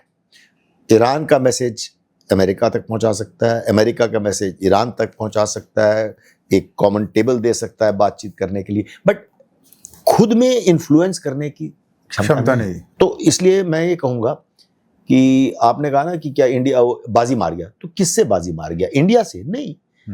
ये एक हमारे मीडिया की बनाई हुई चीज़ है. मीडिया हमारा बहुत जिंगोइस्टिक हो जाता है कि हम रह गए, वो ले गए. नहीं, मैं आपको जो चीज़ें बता रहा हूँ, ये चीज़ें इंडिया भी अपना ब्रिक का फोरम यूज़ करके, अभी ब्रिक्स में हम लोग इसके बारे में चर्चा कर रहे हैं, बट हमारा एक हायर पर्च है. मैं यहाँ ये कहना चाहूँगा कि हम लोग ऐसे वाले मीडिएटर, इंडिया, हम लोग मतलब इंडिया ऐसे वाला मीडिएटर नहीं है, वो उनको करने दीजिए. हम एक बहुत बड़े स्टेक होल्डर हैं. टुडे लड़ाई कहीं पे भी कॉन्फ्लिक्ट हो, टैरिफ्स की हो, मिलिट्री की लड़ाई हो, डिप्लोमेटिक इश्यूज हों, इंडिया की राय ली जाती है, इंडिया से पूछा जाता है. We sit on the high table. G7 की मीटिंग में one permanent invitee has been India. हम G7 का हिस्सा नहीं है, वैसे 7th लार्जेस्ट इकोनॉमी से तो कहीं ऊपर हैं, बट द पॉइंट इज वो एक अलग बात है. हम G7 का हिस्सा नहीं है, लेकिन बुलाया जाता है हमेशा. तो मैं ये कहूँगा कि हम ये कॉन्ड्यूट या मिडल मैन बन के नहीं, हम एक स्टेक होल्डर हैं दुनिया की पीस में, दुनिया के स्ट्रक्चर्स में. एंड आने वाले समय में हमें, बल्कि I think your question could be, आने वाले समय में इस लड़ाई के बाद जैसे भी डिसाइड हो, ये ईरान US के बीच में और इजराइल के बीच में जैसे भी डिसाइड हो, इसके बाद हम लोग हमें अपने नया वर्ल्ड ऑर्डर तो चेंज होगा. अब पता लग गया कि US can not provide that kind of cover जो US प्रोटेक्शन देता था. US अपने बेसिस को नहीं बचा पाया साहब ईरान से. राइट. US कहता था ईरान 2000 किलोमीटर की मार रखता है, डिगो गार्सिया 4000 किलोमीटर तक मिसाइल ईरान का गिर गया. तो ईरान ने इनके इंफ्रास्ट्रक्चर को कर दिया, ईरान ने हॉर्मुज को रोक दिया. अब आप ब्लॉकेड कर रहे हैं, लेकिन ईरान तो पहले कर चुका था. सो मेरा कहने का मतलब है कि एक वर्ल्ड ऑर्डर में रीसेट आने वाला है. तो अब हमें तो वो सोचना है आगे. India as a stakeholder, we have to think, position ourself for that. बाजी मार गया नहीं, हम तो इनसे कंपटीशन में नहीं है साहब. And I just told you why they are a good conduit. They need it. Yes. You are being polite, sir. Very polite. Our foreign minister, external affairs minister, was not so polite. He called them a dalal nation.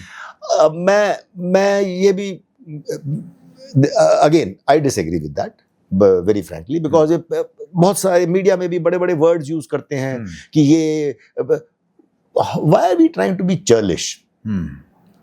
मतलब पाकिस्तान अपने तरफ से एक role अदा कर रहा है. मैं तो कहूँगा India, we should be happy.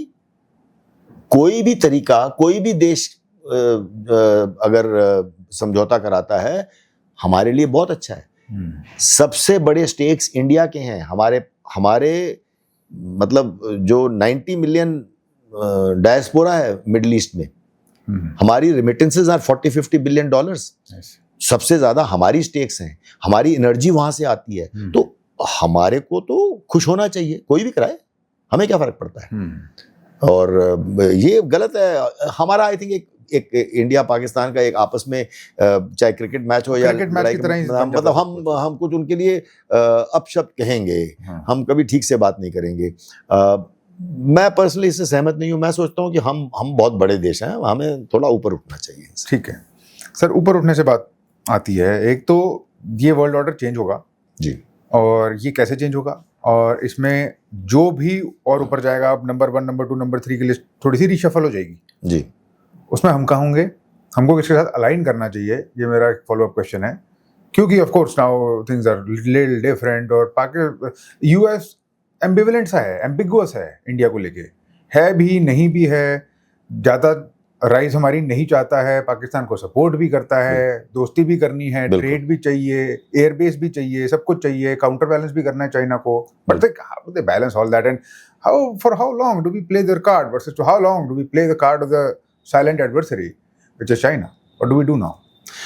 देखिए, आज की तारीख में जो आप मेरे से सवाल पूछ रहे हैं, इसमें तो मतलब 7 दिन की वर्कशॉप हो सकती है, बहुत लंबी डिस्कशन हो सकती है, और आज की तारीख में अगर ऐसा कोई सीधा जवाब दे सकता है कि what we should do, where will be, in what number order, तो ही इज रॉन्ग। कोई नहीं ऐसे डिसीजन, कोई ऐसे नहीं देख सकता, क्योंकि आने वाले समय में ये आई डोंट थिंक ये ऐसा एरा है कि 1 सुपर पावर और 2 सुपर पावर्स, कि अब चाइना इज द नंबर 2। हाँ, होगा चाइना नंबर 2 इकोनॉमिकली, टेक्नोलॉजिकली बहुत पीछे है अभी, gap is closing very fast, USA से पीछे है, लेकिन नंबर 1 नंबर 2 हैं, लेकिन but short answer to your other question कि whom should we align with, आपने बीच में कहा, for me, for the short answer to that is no one.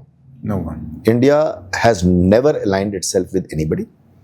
हम तो नॉन अलाइनमेंट के लीडर्स रहे हैं, और आज की तारीख में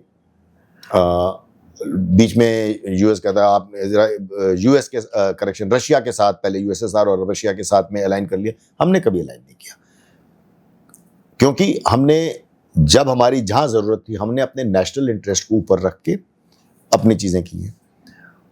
ना हमने यूएसए के कहने पे रशिया से कोई चीज़ लेना बंद की। उन्होंने हमें काटसा का वो दिया था, काटसा का थ्रेट दिया था 2017 में, शायद 17 में, कि आप S-400 नहीं लेंगे। हमने कहा हम तो लेंगे, हमारा इंटरेस्ट है। उन्होंने कहा हम आप पे टैरिफ लगाएंगे, जब रशिया यूक्रेन वॉर है आप इनसे ऑयल नहीं लेंगे। हमने कहा हम तो लेंगे, हम लेंगे ही नहीं, हम रिफाइन करके पूरे यूरोप को बेच रहे हैं, and there are some petroleum products US of America भी हमसे ले रहा है, जो हम रशिया से ऑयल लेके करते हैं, कुछ पेट्रोलियम बाई प्रोडक्ट्स। तो मेरा कहने का मतलब, मैं नाम बोल रहा हूँ, मुझे नाम भी याद थे, 3 ऐसे प्रोडक्ट्स हैं। तो हम तो अपने एक स्ट्रैटेजिक ऑटोनॉमी दिखाते आए हैं हमेशा। तो आई थिंक ये है हमारा आई थिंक सिर्फ नेशनल इंटरेस्ट में चलता है। होगा क्या आने वाले समय में, मेरी ये this is my personal view, क्योंकि मैंने जैसे कहा कि अभी इट्स टू अर्ली एंड बहुत लोग इसके बारे में बोलते रहेंगे, स्पेकुलेशन है सर। हाँ जी। तो देखिए, बहुत फॉर डिकेड्स हम कहते रहे हैं कि यूएन में, सिक्योरिटी काउंसिल में हमें सीट मिलनी चाहिए, ये होना चाहिए, वो होना चाहिए। मैं नहीं मानता कि यूएन की सिक्योरिटी काउंसिल में वो कभी भी बदलेंगे, कभी भी इंडिया, ब्राज़ील, चाइना, जापान को सीट देंगे, मुझे ऐसे लगता है। जैसे वर्ल्ड वॉर 1 में लीग ऑफ नेशंस थी, के बाद बनी थी, जब लीग ऑफ नेशंस को हमने मॉडिफाई नहीं किया, हमने उसको बंद करके यूनाइटेड नेशन बना दिया। तो आने वाले समय में मेरे को नहीं लगता, शायद वो यूनाइटेड नेशन चलती रहे, वो अपने यूनिसेफ और WHO और वो सब करते रहे, लेकिन अब वो पावर एंड सैंक्टिटी खो चुकी है कि कोई पीस एनफोर्स कर पाए कहीं पे, या कहीं पीस कीपिंग फोर्स भेजते हैं तो अच्छी बात है। तो मेरी समझ से आने वाले समय में it is an era of multilateral engagement. आप अलग अलग देशों से एंगेज करते हैं। आप ये नहीं कह सकते कि यूएस, हम अगर यूएसए के साथ कर रहे हैं तो यूएसए, पाकिस्तान यूएसए के साथ ना करेगा, यूएसए दोनों के साथ करेगा। इनफैक्ट वो तो क्लियरली कहते हैं कि उनके अंडर सेक्रेटरी ने स्टेटमेंट दिया लास्ट मंथ कि we don't want to make the same mistake with India that we made with China. यानी कि जो पाकिस्तान के जरिए उन्होंने चाइना को हेल्प दिया था 1970s में, हाँ, वो बाद में ट्रैक करते हैं। This is an open secret, वो ना भी बोले हमें मालूम है। तो वो they want to keep an eye on India, कि मतलब इंडिया का राइज इतना ना हो जाए कि यूएसए को थ्रेटन करे। बिल्कुल, I don't know how they can stop it, but मतलब वो चाहेंगे कि इतनी टेक्नोलॉजी ना दे दें हमको। जैसे आज के न्यूज़ में भी था कि Rafale is not, they are not giving the source codes to India. तो कुछ एक इश्यूज होंगी, वो एक अलग बात है। तो मेरे जहन में ये आता है कि आने वाले समय में हम ब्रिक्स बहुत स्ट्रांग बनेगा धीरे धीरे, Okay. क्योंकि ब्रिक्स में अब यूएसए नहीं है, लेकिन चाइना है, रशिया है, साउथ अफ्रीका है, ब्राज़ील है, अब तो ईरान है, बहुत सारी कंट्रीज आ रही हैं बीच में। तो ये एक पावर ब्लॉक मेरे आने वाले समय में स्ट्रांग बनता जा रहा है, क्योंकि रिसेंटली कुछ करेंसीज भी हो गई हैं, some countries have started trading with each other without dollars. Yes, this is a तो big it's a deal. Trend. Yes. Yes. अब China has developed the system, जो स्विफ्ट सिस्टम होता है, जिसमें इंटरनेशनल ट्रेड होता है, सारा मॉनेटरी ट्रांजैक्शंस होते हैं, वो यूएसए बेस्ड सिस्टम है। लेकिन उससे कहीं वो उसमें 24 to 48 आवर्स लगते हैं, उसमें 7 सेकंड्स या 9 सेकंड्स का डिजिटल सिस्टम चाइना ने बना दिया है। पेट्रो डॉलर को तोड़ रहे हैं। हाँ, तो वो धीरे धीरे ये पेट्रो डॉलर टूटेगा, सिस्टम्स टूटेंगे, तो एक नया सिस्टम इजाद होगा।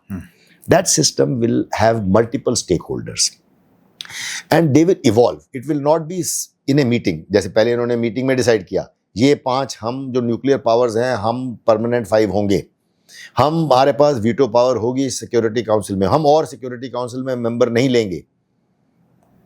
आपको मालूम है कि हमारे को इंडिया को ऑफर किया गया था सिक्योरिटी काउंसिल की membership. India was offered, I forget the year, जब चाइना में ये इशू, आई थिंक 49 में, अच्छा बैक देन, जब चाइना में जो रेवोल्यूशन हो रहा था, इंडिया वाज ऑफर्ड, इंडिया से चाइना को बना लो member. Imagine that is the time when Jawaharlal Nehru as Prime Minister did not see things through properly, didn't have that foresight. Anyway, चलिए छोड़िए। So I don't think ऐसे meeting करके हम लोग नहीं बनाने वाले नया वर्ल्ड ऑर्डर। नया वर्ल्ड ऑर्डर बनेगा अपनी अपनी क्षमता पे। अब इंडिया की लोग क्यों पूछ रहे हैं? क्योंकि India is the 4th largest economy. अब चलो कल परसों मार्केट के ऊपर नीचे से थोड़ा 1-2 नंबर ऊपर नीचे हो गया, but that's a market trend. But otherwise we are the 4th largest economy. We are going to be 3rd largest by the end of this decade. That is known. So the point is, so India की पूछ होगी. Similarly, countries like Brazil, South Africa, ये भी importance gain कर रहे हैं. तो सिर्फ चाइना, रशिया, यूएसए नहीं रह जाएगा. तो मेरा कहने का मतलब ये है कि आने वाला जो वर्ल्ड ऑर्डर है उसमें इन सब की इम्पोर्टेंस बढ़ेगी. यूएस तो ऑलरेडी डिक्लाइन हो रहा है. यूएस की economy, US is the biggest debtor in the world. सबसे ज़्यादा उधार अगर एक देश पे है तो यूएसए पे है. लोग रियलाइज नहीं करते, वो तो बड़ा रिच देश है क्योंकि वो डॉलर छाप लेते हैं. तो यूएसए की इकोनॉमिक तो डिक्लाइन हो ही रहा है. इस लड़ाई ने ये दिखा दिया, चाहे जितने भी उनके पास अच्छे मिसाइल हो, टेक्नोलॉजिकली बहुत आगे हैं, लेकिन वो अपनी रक्षा नहीं कर पाए. उनके बेस सऊदी अरेबिया में, यूएई में, बहरीन, वो अपने उनकी ईरान के मिसाइल के खिलाफ रक्षा नहीं कर पाए. इजराइल अपनी सिटीज की रक्षा नहीं कर पाए. लेकिन हम यूएसए की बात कर रहे हैं तो यूएसए डिक्लाइन पर है इकोनॉमिकली, नाउ मिलिटरीली. ये पता लग गया और ये एक नीचे जा रहा है और एक कुछ देश ऊपर आ रहे हैं. तो अब एक वर्ल्ड ऑर्डर, ये लड़ाई जैसे भी बैठे, वर्ल्ड ऑर्डर तो रीसेट होगा इसके बाद. And I think India is poised. हम एक अच्छे कगार पे खड़े हैं कि हम अपने आप को अच्छी तरह पोजीशन कर पाएँ. इकोनॉमिकली स्ट्रांग है इंडिया. जैसे मैं कह रहा था कल परसों की स्टेटमेंट में कि इंडिया हमारी अभी भी IMF कहता है कि 6.25, 6.5 इतने चल रहे हैं कि हमारी despite all this tariffs and Iran war, हमारी जो इकोनॉमिक ग्रोथ अच्छी होगी because of our strong domestic consumption. So economically strong है. We have a very professional military जिसकी हम चर्चा कर चुके हैं. वी हैव डिप्लोमेटिक हेफ्ट अच्छी है हमारी अभी. And the last and very important thing, we have a very strong political leadership, political structure. It's a democracy, unlike China, जिसमें there are issues. We are a vibrant democracy. Opposition कितना लड़ती हैं, लेकिन overall it's a very stable democracy. That opposition, that is a part of the democracy. वो एक अलग बात है. अब ये सब चीजें अच्छी होने पर जो स्ट्रांग लीडरशिप है ना, ऐसे मौकों पे जब नया वर्ल्ड ऑर्डर बनेगा, strong leadership is required to make sure that you get the right importance in the new world order. जो मैंने आपको Jawaharlal Nehru ji first prime minister का एग्जांपल दिया था कि हमारे को ऑफर हुआ permanent seat in the UN security council and we said give it to China. That is not good leadership. आज लीडरशिप, जैसे आपने एक्सटर्नल अफेयर्स मिनिस्टर की बात की, प्राइम मिनिस्टर की बात की, एंड बाकी leadership, I think they will hold their own very well. जिस तरीके से ऑलरेडी इंडिया को वॉइस ऑफ ग्लोबल साउथ कहा जा रहा है, तो मेरा मानना है कि we are well placed to take our rightful place in the new world order. Sir, मैं हमारे इंडिजिनस स्ट्रेंथ पे आना चाहता हूँ. And I want to talk about now just not just geopolitics and zoom down back to soldiering and the courage of the individual. And I want to come to this book. I want to come to this book because General Reminiscence, A Life Under Fire in Kashmir. This is the theater where you have spent most of your life, most of your career. जी. ये sir एक non fiction first person account है जिसमें आपने एक शब्द का इस्तेमाल किया है, इख्वान. जी. सर, ये इख्वान क्या है? बिकॉज जब आपने मुझे बताया, talking earlier, I did not know that we had something like this. Please do tell us about this. Thank you. देखिए, जैसे आपने कहा कि ये first person non fiction account है, मेरी तीनों किताबें फर्स्ट पर्सन में है और नॉन फिक्शन है. सोल्जर स्टोरीज है. ये भी सोल्जर स्टोरी है, लेकिन एक सोल्जर की स्टोरी के माध्यम से मैंने इसमें पूरे कश्मीर के जो उतार चढ़ाव है उसके बारे में लिखा है. उतार चढ़ाव टेररिज्म के, मिलिटेंसी फिर टेररिज्म, और उतार चढ़ाव फौज के. हमने किस तरीके से पीसफुल डेज से कैसे देखा और फिर हमने कैसे इवॉल्व किया मिलिटेंसी के तौर में. हमने आर्मी में चेंज किया, हमने राष्ट्रीय राइफल बनाई, हमने इख्वान बनाया. इख्वान की बात करता हूँ, हमने क्या क्या बनाया. तो मैं सिर्फ ये नहीं, जैसे आपने कहा कि मैंने जम्मू कश्मीर में बहुत सर्विस की हुई है. इन माय 4 डिकेड्स प्लस जो मैंने सर्विस की है, मैं Jammu and Kashmir light infantry से भी हूँ. मतलब ये कि मेरे जितने जवान हैं वो सारे जम्मू कश्मीर के हैं. उसमें 50% मुस्लिम है, मेजॉरिटी मुस्लिम है. तो कश्मीरी मुस्लिम भी मेरा सोल्जर है, और वो उतना ही बहादुर है जितना दूसरा सोल्जर होता है. मतलब ये लोगों को हैरानी होती है, सब समझते हैं कश्मीर में सारे टेररिस्ट हैं. ऐसा नहीं है. और यही इसमें मैंने लिखा है. इख्वान का जो कॉन्सेप्ट है वो ये है, 1993 में हमने एक सरेंडर टेररिस्ट का एक कॉन्ट्रा रेबल फोर्स बनाया. हमने मतलब देश ने. उस वक्त मिस्टर राजेश पायलट जो हैं, वो minister of state for interior minister for security. It was a post only once created home minister के नीचे. तो उन्होंने इंटेलिजेंस एजेंसीज ने, आर्मी ने, पुलिस ने मिल के हमने क्या किया, ये एक फोर्स बनाई इख्वान, सरेंडर टेररिस्ट की. एक दशक, एक डिकेड इन्होंने बहुत अच्छा काम किया. ये ऑपरेशंस के लिए इंटेलिजेंस जनरेट करते थे और आर्मी के साथ, पुलिस के साथ जाके ऑपरेशन करते थे. हमारी राष्ट्रीय राइफल खड़ी हो गई, राष्ट्रीय राइफल के साथ ऑपरेशंस करते थे, सबसे ज़्यादा राष्ट्रीय राइफल के साथ, और बड़े सक्सेसफुल ऑपरेशन किए इन्होंने फॉर मोर देन 9 years. 1996 का जो इलेक्शन है स्टेट में, जिसमें फारूक अब्दुल्ला जीता था, तो वो इलेक्शन इनकी बदौलत हुआ. बल्कि इनमें इनका एक लीडर है, कोका पेरे नाम का जो लीडर था, वो भी इलेक्शन में एमएलए बन गया था. फिर धीरे धीरे कुछ और चीज़ें हुई, कुछ पावर प्ले आ गई, पॉलिटिक्स आ गई बीच में, कुछ इनके लोग भी गुमराह से हो गए, क्योंकि एक लॉलेस सी फोर्स बने जो ये they were allowed to stay with weapons, अपने घर में रहना. वो थोड़ा सा, तो कुछ एक चीज़ें ऐसी हुई कि इनको एक्सपेरिमेंट बंद कर दिया. ये एक बोल्ड एक्सपेरिमेंट था, लेकिन दुनिया के कई हिस्सों में कॉन्ट्रा रेबल एक्सपेरिमेंट्स हुए हैं. लैटिन अमेरिका में हुआ है, हमारे अपना उल्फा के खिलाफ हुआ था. We have tried this. लेकिन जो इसके बाद हमने किया उसकी पूरी दुनिया में मिसाल नहीं है. और वो ये है, उस चैप्टर का नाम इस किताब में मैंने लिखा है, अ बोल्डर एक्सपेरिमेंट. उसका हमने सरेंडर टेररिस्ट की, जो इख्वान से बंद कर दिया था, उनको ऑप्शन दी. उनमें से जो लोग आना चाहे, सारे नहीं आए, हमने उनको आर्मी सोल्जर बनाया. एक मेरी रेजिमेंट की, जैकलाई की टेरिटोरियल आर्मी बटालियन बनाई. तो यानी कि उनको ट्रेनिंग दी, यूनिफॉर्म पहना उन लोगों ने, और दैट बटालियन वर्कड वंडर्स. मैं तो रह चुका हूँ, मैं तो कोर कमांडर भी रहा हूँ, मैं मतलब इनके देख चुका हूँ कारनामे, इनके ऑपरेशन में हिस्सा ले चुका हूँ, जाके मतलब मिल चुका हूँ, तो I have taken the story of one such brave heart. उसकी लाइफ स्टोरी के माध्यम से मैंने ये सारे उतार चढ़ाव, राष्ट्रीय राइफल्स कैसे हुई, इखवान कैसे बना, ये कैसे हुआ, how right up to article 370 तक मैंने ये किताब में लिखा है। Is my first hand experience. Lance Naik Nazir Ahmad Wani नाम है उसका। He got Ashok Chakra and 2 Sena medals. और वही प्रोटैगनिस्ट है। वो ही इज नो मोर, उसको वही प्रोटैगनिस्ट है। He is no more because Ashok Chakra उसको पोस्टुमस मिला था, लेकिन बीच में वो यूनाइटेड नेशंस में भी सर्विस की है। देखिए एक आदमी है जो एज ए बच्चा, एज ए यंग टीनेजर उसने टेररिज्म से स्टार्ट किया, ये इन अ टेररिस्ट ग्रुप। फिर वो इखवान बनता है, फिर वो सोल्जर बनता है, फिर वो ग्लोबल पीस कीपर बनता है। मतलब इमेजिन वो सूडान में जाके पीस कीपिंग करा, एंड ही गॉट 1 अशोक चक्रा 2 सेना मेडल। उसके तो इतने सारे किस्से हैं कि उसको बहुत सारे मेडल मिलने चाहिए थे, and then he died. So it is his story in this book, and it is the story of Kashmir.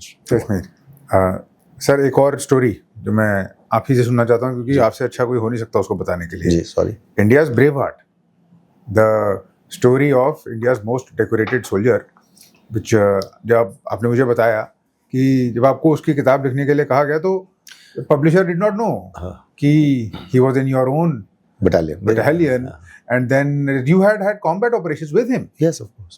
And please tell us about him, sir, and about your experience. Okay, so that book is not India's Braveheart. India's Braveheart is my first book. Is your first book? जिसमें उड़ी surgical strike और मेरी combat stories की कहानी लिखी है। That has been translated in 4 languages. उस किताब की सफलता के बाद मेरे को हार्पर कॉलिन ने बुलाया था, जिसकी आप बात कर रहे हैं, to write the story of the this soldier.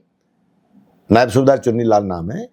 ये इसके इंडियन आर्मी में सबसे ज्यादा गैलेंट्री अवार्ड्स अगर इसके हैं, अशोक चक्र, वीर चक्र, सेना मेडल। तब उनको नहीं पता था कि मैं उसका सीओ रहा हूँ या हम लोग कॉम्बैट में इकट्ठे रहे हैं। उसको यंग से मैंने देखा है, बल्कि उसका वीर चक्र जो है मेरे साथ ऑपरेशन में था। मैं भी था उस ऑपरेशन में। मैं कमांडिंग ऑफिसर था और उसको वीर चक्र मिला था। तो that book is bravest of the brave. और उसकी कहानी की यूएसपी ये है, जैसे ही वो कमीशन मतलब ही जॉइंड ट्रेनिंग के बाद जब वो हमारी बटालियन में आया, 1986 की बात है, हमारी बटालियन सियाचिन ग्लेशियर में इंडक्ट कर रही थी। जब हमारी बटालियन इंडक्ट कर रही थी 1987 में, हमने दुनिया का सबसे हाईएस्ट अटैक लॉन्च किया 21,153 फुट की ऊंचाई पे, और एक पाकिस्तानी पोस्ट हमने कैप्चर की। पाकिस्तान ने हमारी लैंड पे ऑक्यूपाई कर लिया था, तो हमें रिकैप्चर करना पड़ा बिकॉज वो हमारे हेलीकॉप्टर फ्लाइंग रोक रहे थे। इस ऊंचाई पे दुनिया में कोई भी मिसाल नहीं है अटैक करने की, और हमने सक्सेसफुल अटैक करके कैप्चर किया। बाना सिंह साहब को परमवीर चक्र मिला उस time. He is a living legend, आज भी हैं। और हमारी बटालियन में 1 परमवीर चक्र, 1 महावीर चक्र, 7 वीर चक्र, 11 सेना मेडल और 69 कमेंडेशन कार्ड मिले। नंबर ऑफ मतलब maximum award in one operation. तो उसमें चुन्नीलाल एक यंग सोल्जर था, 19 साल का था, और चुन्नीलाल बाना सिंह के सेक्शन में था, इसको सेना मेडल मिला। तो इसकी शुरुआत जिंदगी की एक लड़ाई से हुई और अवार्ड से हुई, सेना मेडल। और फिर जब हम लोग नीचे आ गए सियाचिन ग्लेशियर से पीस स्टेशन में, ही ग्रू अप अमंग हीरोज। वो जो परमवीर चक्र, महावीर चक्र, वीर चक्र, सेना मेडल जो मैं आपको बता रहा हूँ, वो सारी हमारी बटालियन में थे। हम इकट्ठे वॉलीबॉल खेलते थे, हम ट्रेनिंग करते थे, फायरिंग करते थे। तो इन सब के बीच में उसकी परवरिश हुई। जब मैं कमांडिंग ऑफिसर बना, आप कमांडिंग ऑफिसर बनते हैं जब आप कर्नल होते हैं। 1998 में जब मैं कमांडिंग ऑफिसर बना, तो ये हवलदार था, और he was such a great source of inspiration for the jawans। मेरे लिए बड़ा reassurance होता था, चुन्नी है तो सब ठीक हो जाएगा। बाना सिंह साहब उस टाइम तक सूबेदार मेजर बन गए थे और ये हवलदार था। और फिर ये इसने बहुत सारे ऑपरेशंस में इसने सूझबूझ का परिचय दिया, बड़े अच्छे ऑपरेशंस लड़े। इस ऑपरेशन में वीर चक्र मिला इसको और मेजर देश पांडे को, 2 को। तो पीस टाइम में वीर चक्र मिलना, शौर्य चक्र मिलता है नॉर्मली पीस टाइम में, पीस टाइम में वीर चक्र मिलना, ये हमारी ऑपरेशन ऐसा था बॉर्डर के पार वाला। एक बैट एक्शन को हमने विफल किया था उनका, सो मतलब दैट वाज हिज ब्रेवरी, तो इसको वीर चक्र मिला उसमें दैट। और बाद में 2007 में हमारी बटालियन सूडान गई थी 1 साल, और सूडान के बाद वापस आई, तो फिर हम लोग कुपवाड़ा में डिप्लॉयड थे नॉर्थ कश्मीर में। वहाँ पे एक टेररिस्ट एनकाउंटर में इसने बहुत बहादुरी का परिचय दिया, 5 टेररिस्ट मारे, और उसको अशोक चक्र से नवाजा गया था, लेकिन मरण उपरांत he lost his life in that operation. तो एक शख्स है जो अपनी जिंदगी की शुरुआत सबसे highest operation in the world से करता है, यंग मैन मोटिवेटेड। सारे जो 5 लोग गए थे सबको अवार्ड मिला, जो 5 लोग ऊपर पहुंचे थे आखिर में, माना सिंह हाईएस्ट से लेके इसका सेना मेडल। तो और उसके बाद इसको बीच में वीर चक्र मिलता है, और he ends his life also, ends his life and career with an operation and with the highest award. So that is his amazing story which inspires, सब जवानों को इंस्पायर करती है, सब यंगस्टर्स को इंस्पायर करती है. So that is why this book has been written, Bravest of the Brave. I think is a very apt title. Hi sir, I wanted to ask a little bit more with your permission. Ji. Without, of course, giving spoilers to the book. Sir, ये जो आपने बताया कि उन्होंने बहुत बहादुरी करी, और there is of course a story, there is of course an operation, there is action behind those awards, behind those honors. There can we know any of those stories at all? What happened? What did he do? Why was he the bravest of the brave? Let me tell you the story of जिसमें उसको वीर चक्र मिला जब मैं साथ में था, commanding officer था जी। ये year 90 I was CO from 1998 to 2001. ये 2000 की कहानी, year 2000। हम लोग जम्मू कश्मीर में LOC पर डिप्लॉयड थे जी। और LOC पे उन दिनों में बैट एक्शन शुरू हो गए थे। अच्छा, bat action is BAT, bat is a acronym which says कि बटालियन एक्शन टीम्स आती थी। पाकिस्तान क्या करता था, लॉन्च करता था एक्शंस कि their terrorist mix with some special forces या कुछ रेगुलर सोल्जर्स के साथ मिक्स करके अंदर आएंगे, हमारे पोस्ट पे क्विकली अटैक लॉन्च करेंगे, पोस्ट पे इन्फिल्ट्रेट नहीं करेंगे, एक्शन लॉन्च हमारे पोस्ट पे लॉन्च करके हमारे सोल्जर्स को मारते हैं, कभी कभी हमारी बॉडीज को म्यूटिलेट करते थे, सिर काटते थे और चले जाएंगे वापस। It became a menace. हम लोग LOC क्रॉस नहीं करते थे। तो एक बार मेरे को इन लोगों ने बताया कि हमारा एक तैयारी हो रही है पोस्ट की। उन दिनों में बहुत ज़्यादा ऐसे बैट एक्शन होते, तैयारी होती थी। तो इन्होंने हमारे को एक जगह आशंका हुई कि यहाँ पे ये कुछ तैयारी चल रही है, तो वी ग्रू कॉशियस कि यहाँ बैट एक्शन होगा। तो हमने ये डिसाइड किया कि हम इंतज़ार नहीं करेंगे, why should we wait for them, हम LC के पार चले जाएंगे, हम उनको सरप्राइज कर देंगे, पर पता नहीं किस दिन आ रहे हैं। और it's a very tough job because आपको अपनी माइनफील्ड, हमारी माइनफील्ड है आगे, उनकी भी माइनफील्ड है आगे, उनकी पोस्ट के आगे, तो अपनी माइनफील्ड क्रॉस करनी है, उनकी भी माइनफील्ड क्रॉस करनी है। तो ये एक बड़ा रिस्की और जोखिम वाला काम होता है। तो इसकी हमने तैयारी बहुत दिनों से की। आई will not get into details कि हम ऐसी तैयारी कैसे करते हैं, कि हम कैसे कर सकते, ये तो फिर अपने सीक्रेट्स गिव अवे करने वाली बात है। तो जब हमें लगा कि होगा, तो हमने 2-3 दिन जाके रात को उनको एम्बुश किया। इतने पास थे कि लालच आ गया कि क्यों नहीं हम अटैक कर देते उनको। लेकिन हमने संयम बरता, और वो बहुत मुश्किल होता है। और वापस आना, 2 टुकड़ियां बनाई, अलग अलग जगह से गए और वेट करते रहे।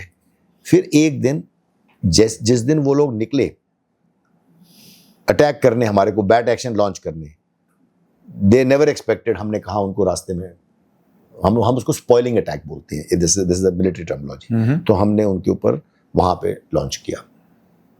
हमने उनका जो असॉल्ट फोर्स थी पूरा वहाँ पे ख़त्म कर दी, बल्कि हम उनकी 3 बॉडीज लेकर के भी आए अपने साथ।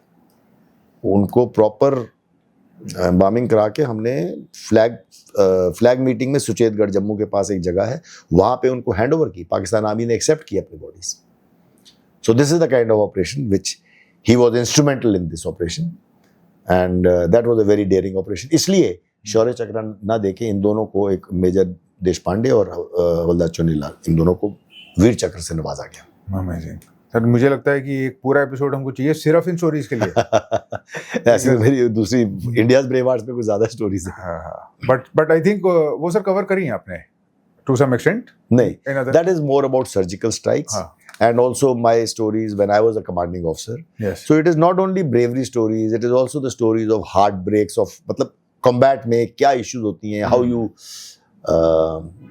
the toughest thing जो है, सबसे बड़ी मुश्किल चीज़ जो होती है, जिसकी कोई तैयारी, कोई ट्रेनिंग नहीं हो सकती है, आप how do you break the news to the family? इतना मुश्किल होता है, तो मैंने उसके बारे में लिखा है। ऐसी चीज़ें लिखी हैं जो लड़ाई के मैदान में, how I myself have had close shaves, यहाँ से किसी ने गोली मारी, यहाँ, बट अभी I am here to tell the story, वो स्टोरी लिखी है। तो ऐसी कई चीज़ें हैं जो हम मेरे ऊपर गोली चल रही हैं, तो वो है कॉम्बैट स्टोरी। और Uri surgical strike is the main thing as a corps commander sir. तो उसमें अलग कहानियाँ हैं। सर मैं टेम्प्टेड हूँ कुछ सवाल पूछने के लिए, अगर आप अलाउ करें तो। जी। आपका लाइफ का क्लोजेस्ट शेव विद डेथ क्या रहा है? उसमें एक चैप्टर है एक्चुअली उस किताब में, एंड मैंने 3-4 वाक्य लिखे, इंसिडेंट लिखे हैं। आई थिंक क्लोजेस्ट शेव ये है कि एक बार एक इनकाउंटर स्टार्ट हुआ, मैं कमांडिंग ऑफिसर था उसमें एलओसी पे जी, तो मैं हेडक्वार्टर गया हुआ था, brigade headquarter. Sir brigade headquarter से मैं, जब मुझे पता लगा कि ऑपरेशन टेररिस्ट 6 टेररिस्ट हैं एक गांव में, हमारे बेस के पास था, तो वहाँ जंगल में आ गए। तो हम हमारे already they launch the force to launch the operation, तो लॉन्च कर दिया उन्होंने। तो मैं दूसरी तरफ से आ रहा था, मैं ब्रिगेड हेडक्वार्टर से चला अपने ब्रिगेड कमांडर को बता के कि ऑपरेशन स्टार्ट हो गया, I want to go. Sir तो मैं चल पड़ा। मेरे साथ एक मेजर हिमांशु था और मेरे एक क्यूआरटी होती है, quick reaction team commanding officer की, तो हम 5 लोग वो थे। एक मशीन गन थी, लाइट मशीन गन, और बाकी वेपन्स थे। तो हम जब वहाँ से चले, तो मैं जब बेस पे पहुँचा, यानी बेस मतलब वो जगह होती है जहाँ तक गाड़ी आती है जी, फिर हम जिप्सी से उतरे और फिर आगे पैदल चलना था जंगल में 1-1.5 घंटा ऊपर। वहाँ ऊपर से कुछ आवाज़ें, फायरिंग शॉट्स शुरू हो गए थे। तो मैंने चलना शुरू किया। चलने से पहले वहाँ पर एक गाड़ी आई हमारी, एक 1 टन छोटी सी गाड़ी होती है, आजकल तो है नहीं 1 टन, उस टाइम 1 टन थी। उसमें कुछ एम्युनिशन था। अब एम्युनिशन इन्होंने मंगाया था, लेकिन कोई है ही नहीं ले जाने के लिए। बेस में जितने लोग थे सब चले गए, तो अब सिर्फ एसेंशियल ड्यूटीज़ को छोड़ के, तो अब कोई ले जाने के लिए था नहीं एम्युनिशन के ऊपर। तो मैंने जवानों के सबके पास, तो उन्होंने खुद अपने rocket right machine gun, weapons, ammunition वगैरह उठाया हुआ था। तो मैंने कहा भी जितने ले सकते हो, तो कुछ ग्रेनेड लोगों ने डाल लिए अपने पाउचेस में ज़्यादा। तो एक रॉकेट लॉन्चर की रॉकेट्स की बहुत ज़रूरत थी। वहाँ रॉकेट लॉन्चर से ना जो कच्चे घर होते हैं उनको डिमोलिश करते हैं, दीवार को अगर छेद करना है उसमें। तो मैंने कहा भी मेरे हाथ खाली हैं, मैं रॉकेट लॉन्चर उठा लेता हूँ। तो मैंने 2 पॉड्स उठा लिए, एक पॉड में 2 रॉकेट्स होते हैं, तो 18-20 किलो का एक होता है पॉड। तो मैं 2 ये उठा लिए, एक हाथ में, और हम चल पड़े। हम ऊपर चढ़ रहे हैं, तो एट ए सर्टन टाइम फिर उससे मेरी बात हुई। कैप्टन विनोद था इंचार्ज ऑपरेशन का, तो उसने कहा कि सर ये हमने कॉर्डन इस्टेब्लिश, देखो ऐसे हम लोग कॉर्डन इस्टेब्लिश करते हैं, यानी कि we ring around the whole मोहल्ला या जंगल या जिस इलाके में है टेररिस्ट, जहाँ में इंफॉर्मेशन है, उसके आसपास कॉर्डन डालते हैं ताकि वो भागें अगर कहीं तो हमारा कॉर्डन पकड़ ले। तो उसने कहा सर हमारा कॉर्डन पूरी तरह इस्टेब्लिश नहीं हो पाया था, लेकिन इन्होंने पहले फायर खोल दिया। टेररिस्ट ने देखा कि फौज आ रही है, तो उन्होंने फायरिंग कर दी। तो हमारा ये थोड़ा मेसी हो गया ऑपरेशन, अभी क्लीन नहीं है, ये भाग सकते हैं। तो इसे सर आपकी तरफ से कोई हमारे पास वो नहीं है, इधर की तरफ भागेंगे, नीचे भागना आसान होता है, तो इधर हमारे जवान नहीं है, आप अपने यहाँ से कुछ हमारे यहाँ जवान लगा दो। मैंने कहा मेरे पास तो यही है। तो मैंने 4 आदमी वहाँ लगा दिए, एक जगह पे LMG के साथ, एक जगह पे 2 आदमी, 5 थे मेरे साथ, और एक मेजर हिमांशु सावंत। तो हमने ये 4 जवान लगा दिए। मेरे साथ अब एक जवान था, मेजर हिमांशु सावंत था, और एक और जवान था। तो अभी मेरे आगे वाले जवान हट गए, तो मैं आगे आ गया।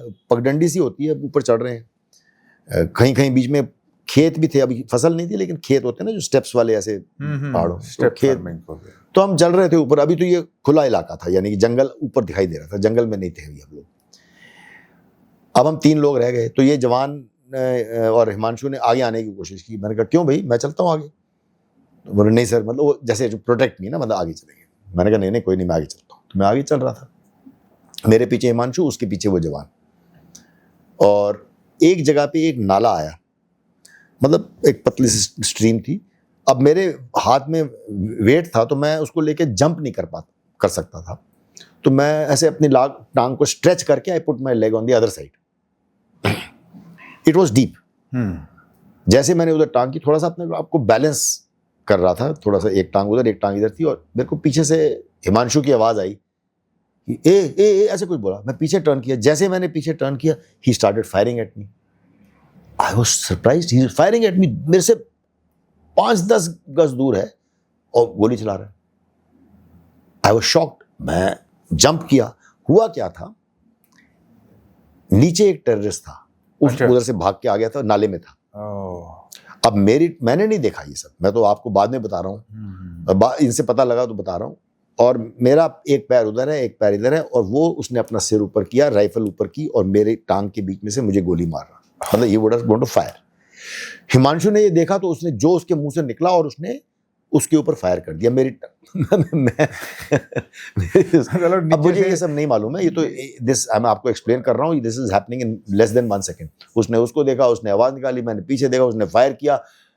अब मुझे ऐसे लगता है कि उसकी गोली जो है वो मेरे आगे से निकल गई, मतलब थोड़ा सा उसको गोली लग गई। सो ही एम वाज ऑब्वियसली गॉन, तो आगे हो गया होगा। गोली मेरे आगे से निकली, मुझे ऐसा लगा कि यहाँ से गोली निकली है, मेरे को लगा आवाज़ पीछे से आ रही है इधर से, एंड आई जंप्ड और आई फेल डाउन 1 स्टेप से ज़्यादा 10-12 फुट नीचे गिर गया। I sprained an ankle, that was okay. तो बच गया। You got been shot from 2 angles. So yes, from both. तो वही हिमांशु कहता है, मैंने कहा यार उसको, एक दिन मैं बोल रहा था, हिमांशु यार मेरे को एक बात है कि यार मेरे को उस टाइम डर नहीं लगा। तो कहता सर हम तो बहुत डरे हुए थे। तो मैं I was very lucky for 2 reasons that Himanshu saw him. 3 reasons. First, Himanshu saw him. Yeah. Second, Himanshu got him, यानी कि उसकी गोली से वो मर गया। Right. और तीसरी, हिमांशु की गोली मेरे को नहीं लगी, वो भी हो सकता था, बट हिमांशु कहता है सर मेरे इतना था कि अगर आपको लगेगी भी तो टांग पे लगेगी, मतलब he is firing at low this thing, because that was risk to be taken. Yeah. तो मैंने कहा यार वो भी ठीक है। So God has been kind. I am here to tell the story. Double, I think triple shave. Himanshu got an award. Sorry. Sir, of course, deservingly, I'm sure. मतलब, Yeah. it's coming from both angles. I can almost visualize it, जैसा आपने बताया। जी Sir, I have another sort of a question, ji. which is again, what is the bravest thing you have seen anybody ever do? I can tell you many, but what I will tell you is I have actually, जब वो चीज़ कर दी है उसने, मेरे दिमाग में कई आते हैं, मैं let me just see which one to tell you, पर वो ऐसी चीज़ें हैं जिसमें बाद में मैंने डांटा है उसको। Foolhardy almost. Stupid, foolhardy। देखिए ऐसे है, लड़ाई के मैदान में ना, कॉम्बैट में you don't cost benefit analysis. There is no cost benefit analysis. जो अब जैसे एक वाक्य मैं बताता हूँ, ये भी ये कैप्टन विनोद था। अच्छा। हाँ, एक उसमें एनकाउंटर चल रहा था, तो एक जो टेररिस्ट थे, एक finally we home down to 1 house, मिट्टी का बना हुआ, उसके अंदर। तो ये विनोद अपने एक बडी के साथ छत पे चढ़ गए। अब छत पे चढ़ गया तो उसका जो रोशनदान था उसमें से मैंने उसको बोला, या मतलब मैंने क्या बोला, वैसे मैंने ऐसे ग्रेनेड फेंको, जाके ऊपर जाके ग्रेनेड फेंको। तो ग्रेनेड फेंकेंगे कमरे के अंदर। अब ये झांक रहा है, मेरा दिल करा मैं उसको थप्पड़ मारूं, सॉरी, कि भाई ग्रेनेड ऐसे फेंको, तुम्हें झांकने की क्या जरूरत है? अंदर से वो फायरिंग कर रहे हैं, है टेररिस्ट, तभी तो गोली चला रहे हैं, खिड़की से फायर कर रहे हैं। तुम ग्रेनेड फेंको, या एक चिमनी बनी होती है वहाँ जम्मू कश्मीरी घरों में ना, एक थोड़ी सी एक पाइप सी होती है जिसमें चूल्हा जलाते हैं नीचे, उसमें फेंको। तो झांकना क्या है? So that is the kind of stupidity. ये बहादुरी है? ऐसे बड़े हमने जांबाज केसेस देखे हैं, बट यू नो वही है कि there is a very thin line between bravery and foolhardiness. ये कॉस्ट बेनिफिट एनालिसिस से नहीं होती लड़ाई। In the end combat in the end is won by, sorry for using a filmy term, वो थोड़ा दबंग होना चाहिए। आप वो नहीं सोचते हो क्या वही जीतता है, जो थोड़ा सा जिसका डिसिप्लिन टेढ़ा होगा वो लड़ाई में अच्छा काम करेगा। तो मतलब अगर आप जैसे कॉस्ट बेनिफिट एनालिसिस करते रहोगे ना, you will never take action. मैं उड़ी सर्जिकल स्ट्राइक की बात ही नहीं करता। आप वो बोल रहे हैं जी कैजुअलिटी नहीं होनी चाहिए, मैंने कहा कैजुअलिटी तो नहीं। अगर मेरे को कोई बोल दे कैजुअलिटी नहीं होनी चाहिए, मुझे पता है कैजुअलिटीज होंगी, तो मैं करूंगा ही नहीं ऑपरेशन। आप हर चीज को कैलकुलेट करके नहीं कर सकते। World war 2, 71 war is full of examples ऐसे ही जो कोई इमेजिन नहीं कर सकता। उस लड़ाई में वो हुआ, मेजर होशियार सिंह, परमवीर चक्र, कोई सोच ही नहीं सकता था क्या किया उसने। ये 120 बहादुर आपने पिक्चर देखी, कोई सोच सकता था कि 3000 चाइनीज को ये 120 लोग रोक देंगे? बॉर्डर पिक्चर में जो आपने स्टोरी देखी है, मतलब एवरीवन हैज गिवन अप, कह रहे तुम वापस आ जाओ। मैं तो नहीं आऊंगा वापस। सारागढ़ी आपने वो अक्षय कुमार वाली पिक्चर देखी, 22 लोग। There is no cost benefit analysis. ये थोड़ा सा एक जुनून, एक पागलपन है। मैं तो जाऊंगा नहीं। तो आई थिंक वॉर एंड कॉम्बैट ये कुछ ऐसी गेम्स हैं, मतलब गेम तो नहीं है, सच्चाई है। हाँ। वो अपने आप एक जुनून गेम को इंस्पायर करती है सर ये चीज। मतलब ऑफ कोर्स यही जुनून सर आई थिंक बहादुरी की डेफिनेशन है कहीं ना कहीं। कभी कभी तो फुलिशनेस की भी है, बट जैसे मैंने कहा कि बहुत कम अंतर रह जाता है एक टाइम पे। और वो लड़ाई जब जीतते हो ना आप, अगेंस्ट ऑल ऑड्स, वो होती है लड़ाई, वो होती है जीत। विक्रम क्या दिल मांगे मोर वाला कैप्टन विक्रम बत्रा, सामने से अटैक करूंगा, मैं करूंगा नहीं, मैं छोड़ूंगा नहीं। अगर आप आज वो जाके देखो, जो जाके देख ले, सब कहते हैं यार करा कैसे इसने, किस ऊंचाई पे चढ़ रहा है, सबने गोलियां मार रहे हैं, होगा कैसे? मैं करके आऊंगा। ये जुनून। सर आपकी लाइफ का सबसे प्राउड मोमेंट क्या है आपके करियर में? हाँ, देखिए ये सवाल मेरे से कई बार पूछा गया है। जब पहली बार पूछा गया था व्हेन आई वाज रिटायरिंग, तो I was still in service last month. Sir what is your biggest achievement, what are you proud of? तो मतलब मेरे दिमाग में सबसे पहले आया कि ये उड़ी, उन दिनों में मतलब उड़ी surgical strike was much talked of and you did something जो आज तक किसी ने नहीं किया, सक्सेसफुल, एक भी कैजुअलिटी भी नहीं हुई। तो मतलब it became a very successful thing. India announce to the world कि हमने कर दिया। तो मैंने कहा उड़ी सर्जिकल स्ट्राइक, कितने यूनिट साइटेशन ली मैंने, मतलब जो बैटल ऑनर मिलता है बटालियन को, जब मैं कमांडिंग ऑफिसर था, मेरे को अपने जितने अवार्ड्स मिले। तो मैंने सोचा बहुत कुछ बोल सकता हूँ। फिर मैंने सोचा नहीं, ये नहीं, जितने मेरे जवान हैं, जो मेरे ऑफिसर्स हैं, जिन्होंने, चाहे मैं बटालियन कमांडर था, कंपनी कमांडर था या कोर कमांडर था, जो मैंने चीज़ें की हैं, इन्होंने की हैं, जवानों ने। The kind of loyalty I got from them, जो उनसे, बल्कि ऑलमोस्ट लाइक डिवोशन, जो मैं बोलता था वो सब करने को तैयार हो जाते थे, अपनी जान पे खेल के। मैं सोचता था यार ये सबसे बड़ी अचीवमेंट है, I am very proud of this. लेकिन मैंने जब जवाब दिया तो इन दोनों से हटके था।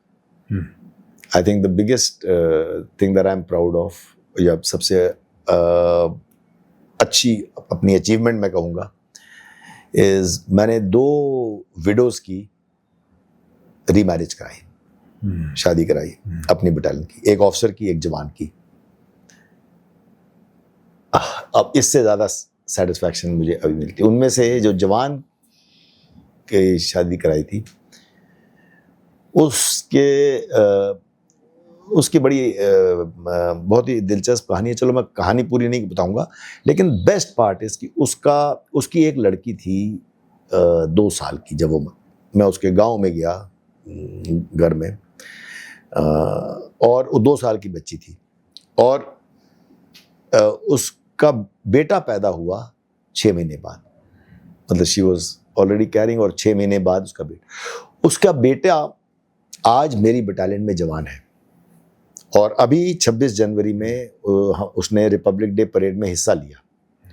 और मैं गया था अपनी रिपब्लिक डे कंटिजेंट को मिलने परेड ग्राउंड में, और मुझे बहुत खुशी हुई उसको एज ए फौजी देख के। जो उसको मैंने बोला कि बिल्कुल तेरे इसको देख के मेरे को तेरे फादर की शक्ल याद आती है। तो आई थिंक इससे ज़्यादा और किसी चीज़ से मुझे खुशी नहीं मिलती।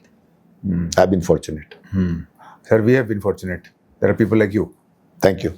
And I don't know what to say except the deepest respect I have for you and for your service. No words can actually summarize it. मैं क्या बोल सकता हूँ except for the fact that thank you for everything that you have done. Thank you. Thank you very much for inviting me, Ravi, and thank you very much for this great interaction. Thank you to the team, all of you, for doing this. Jai Hind. Jai Hind, sir. Thank you.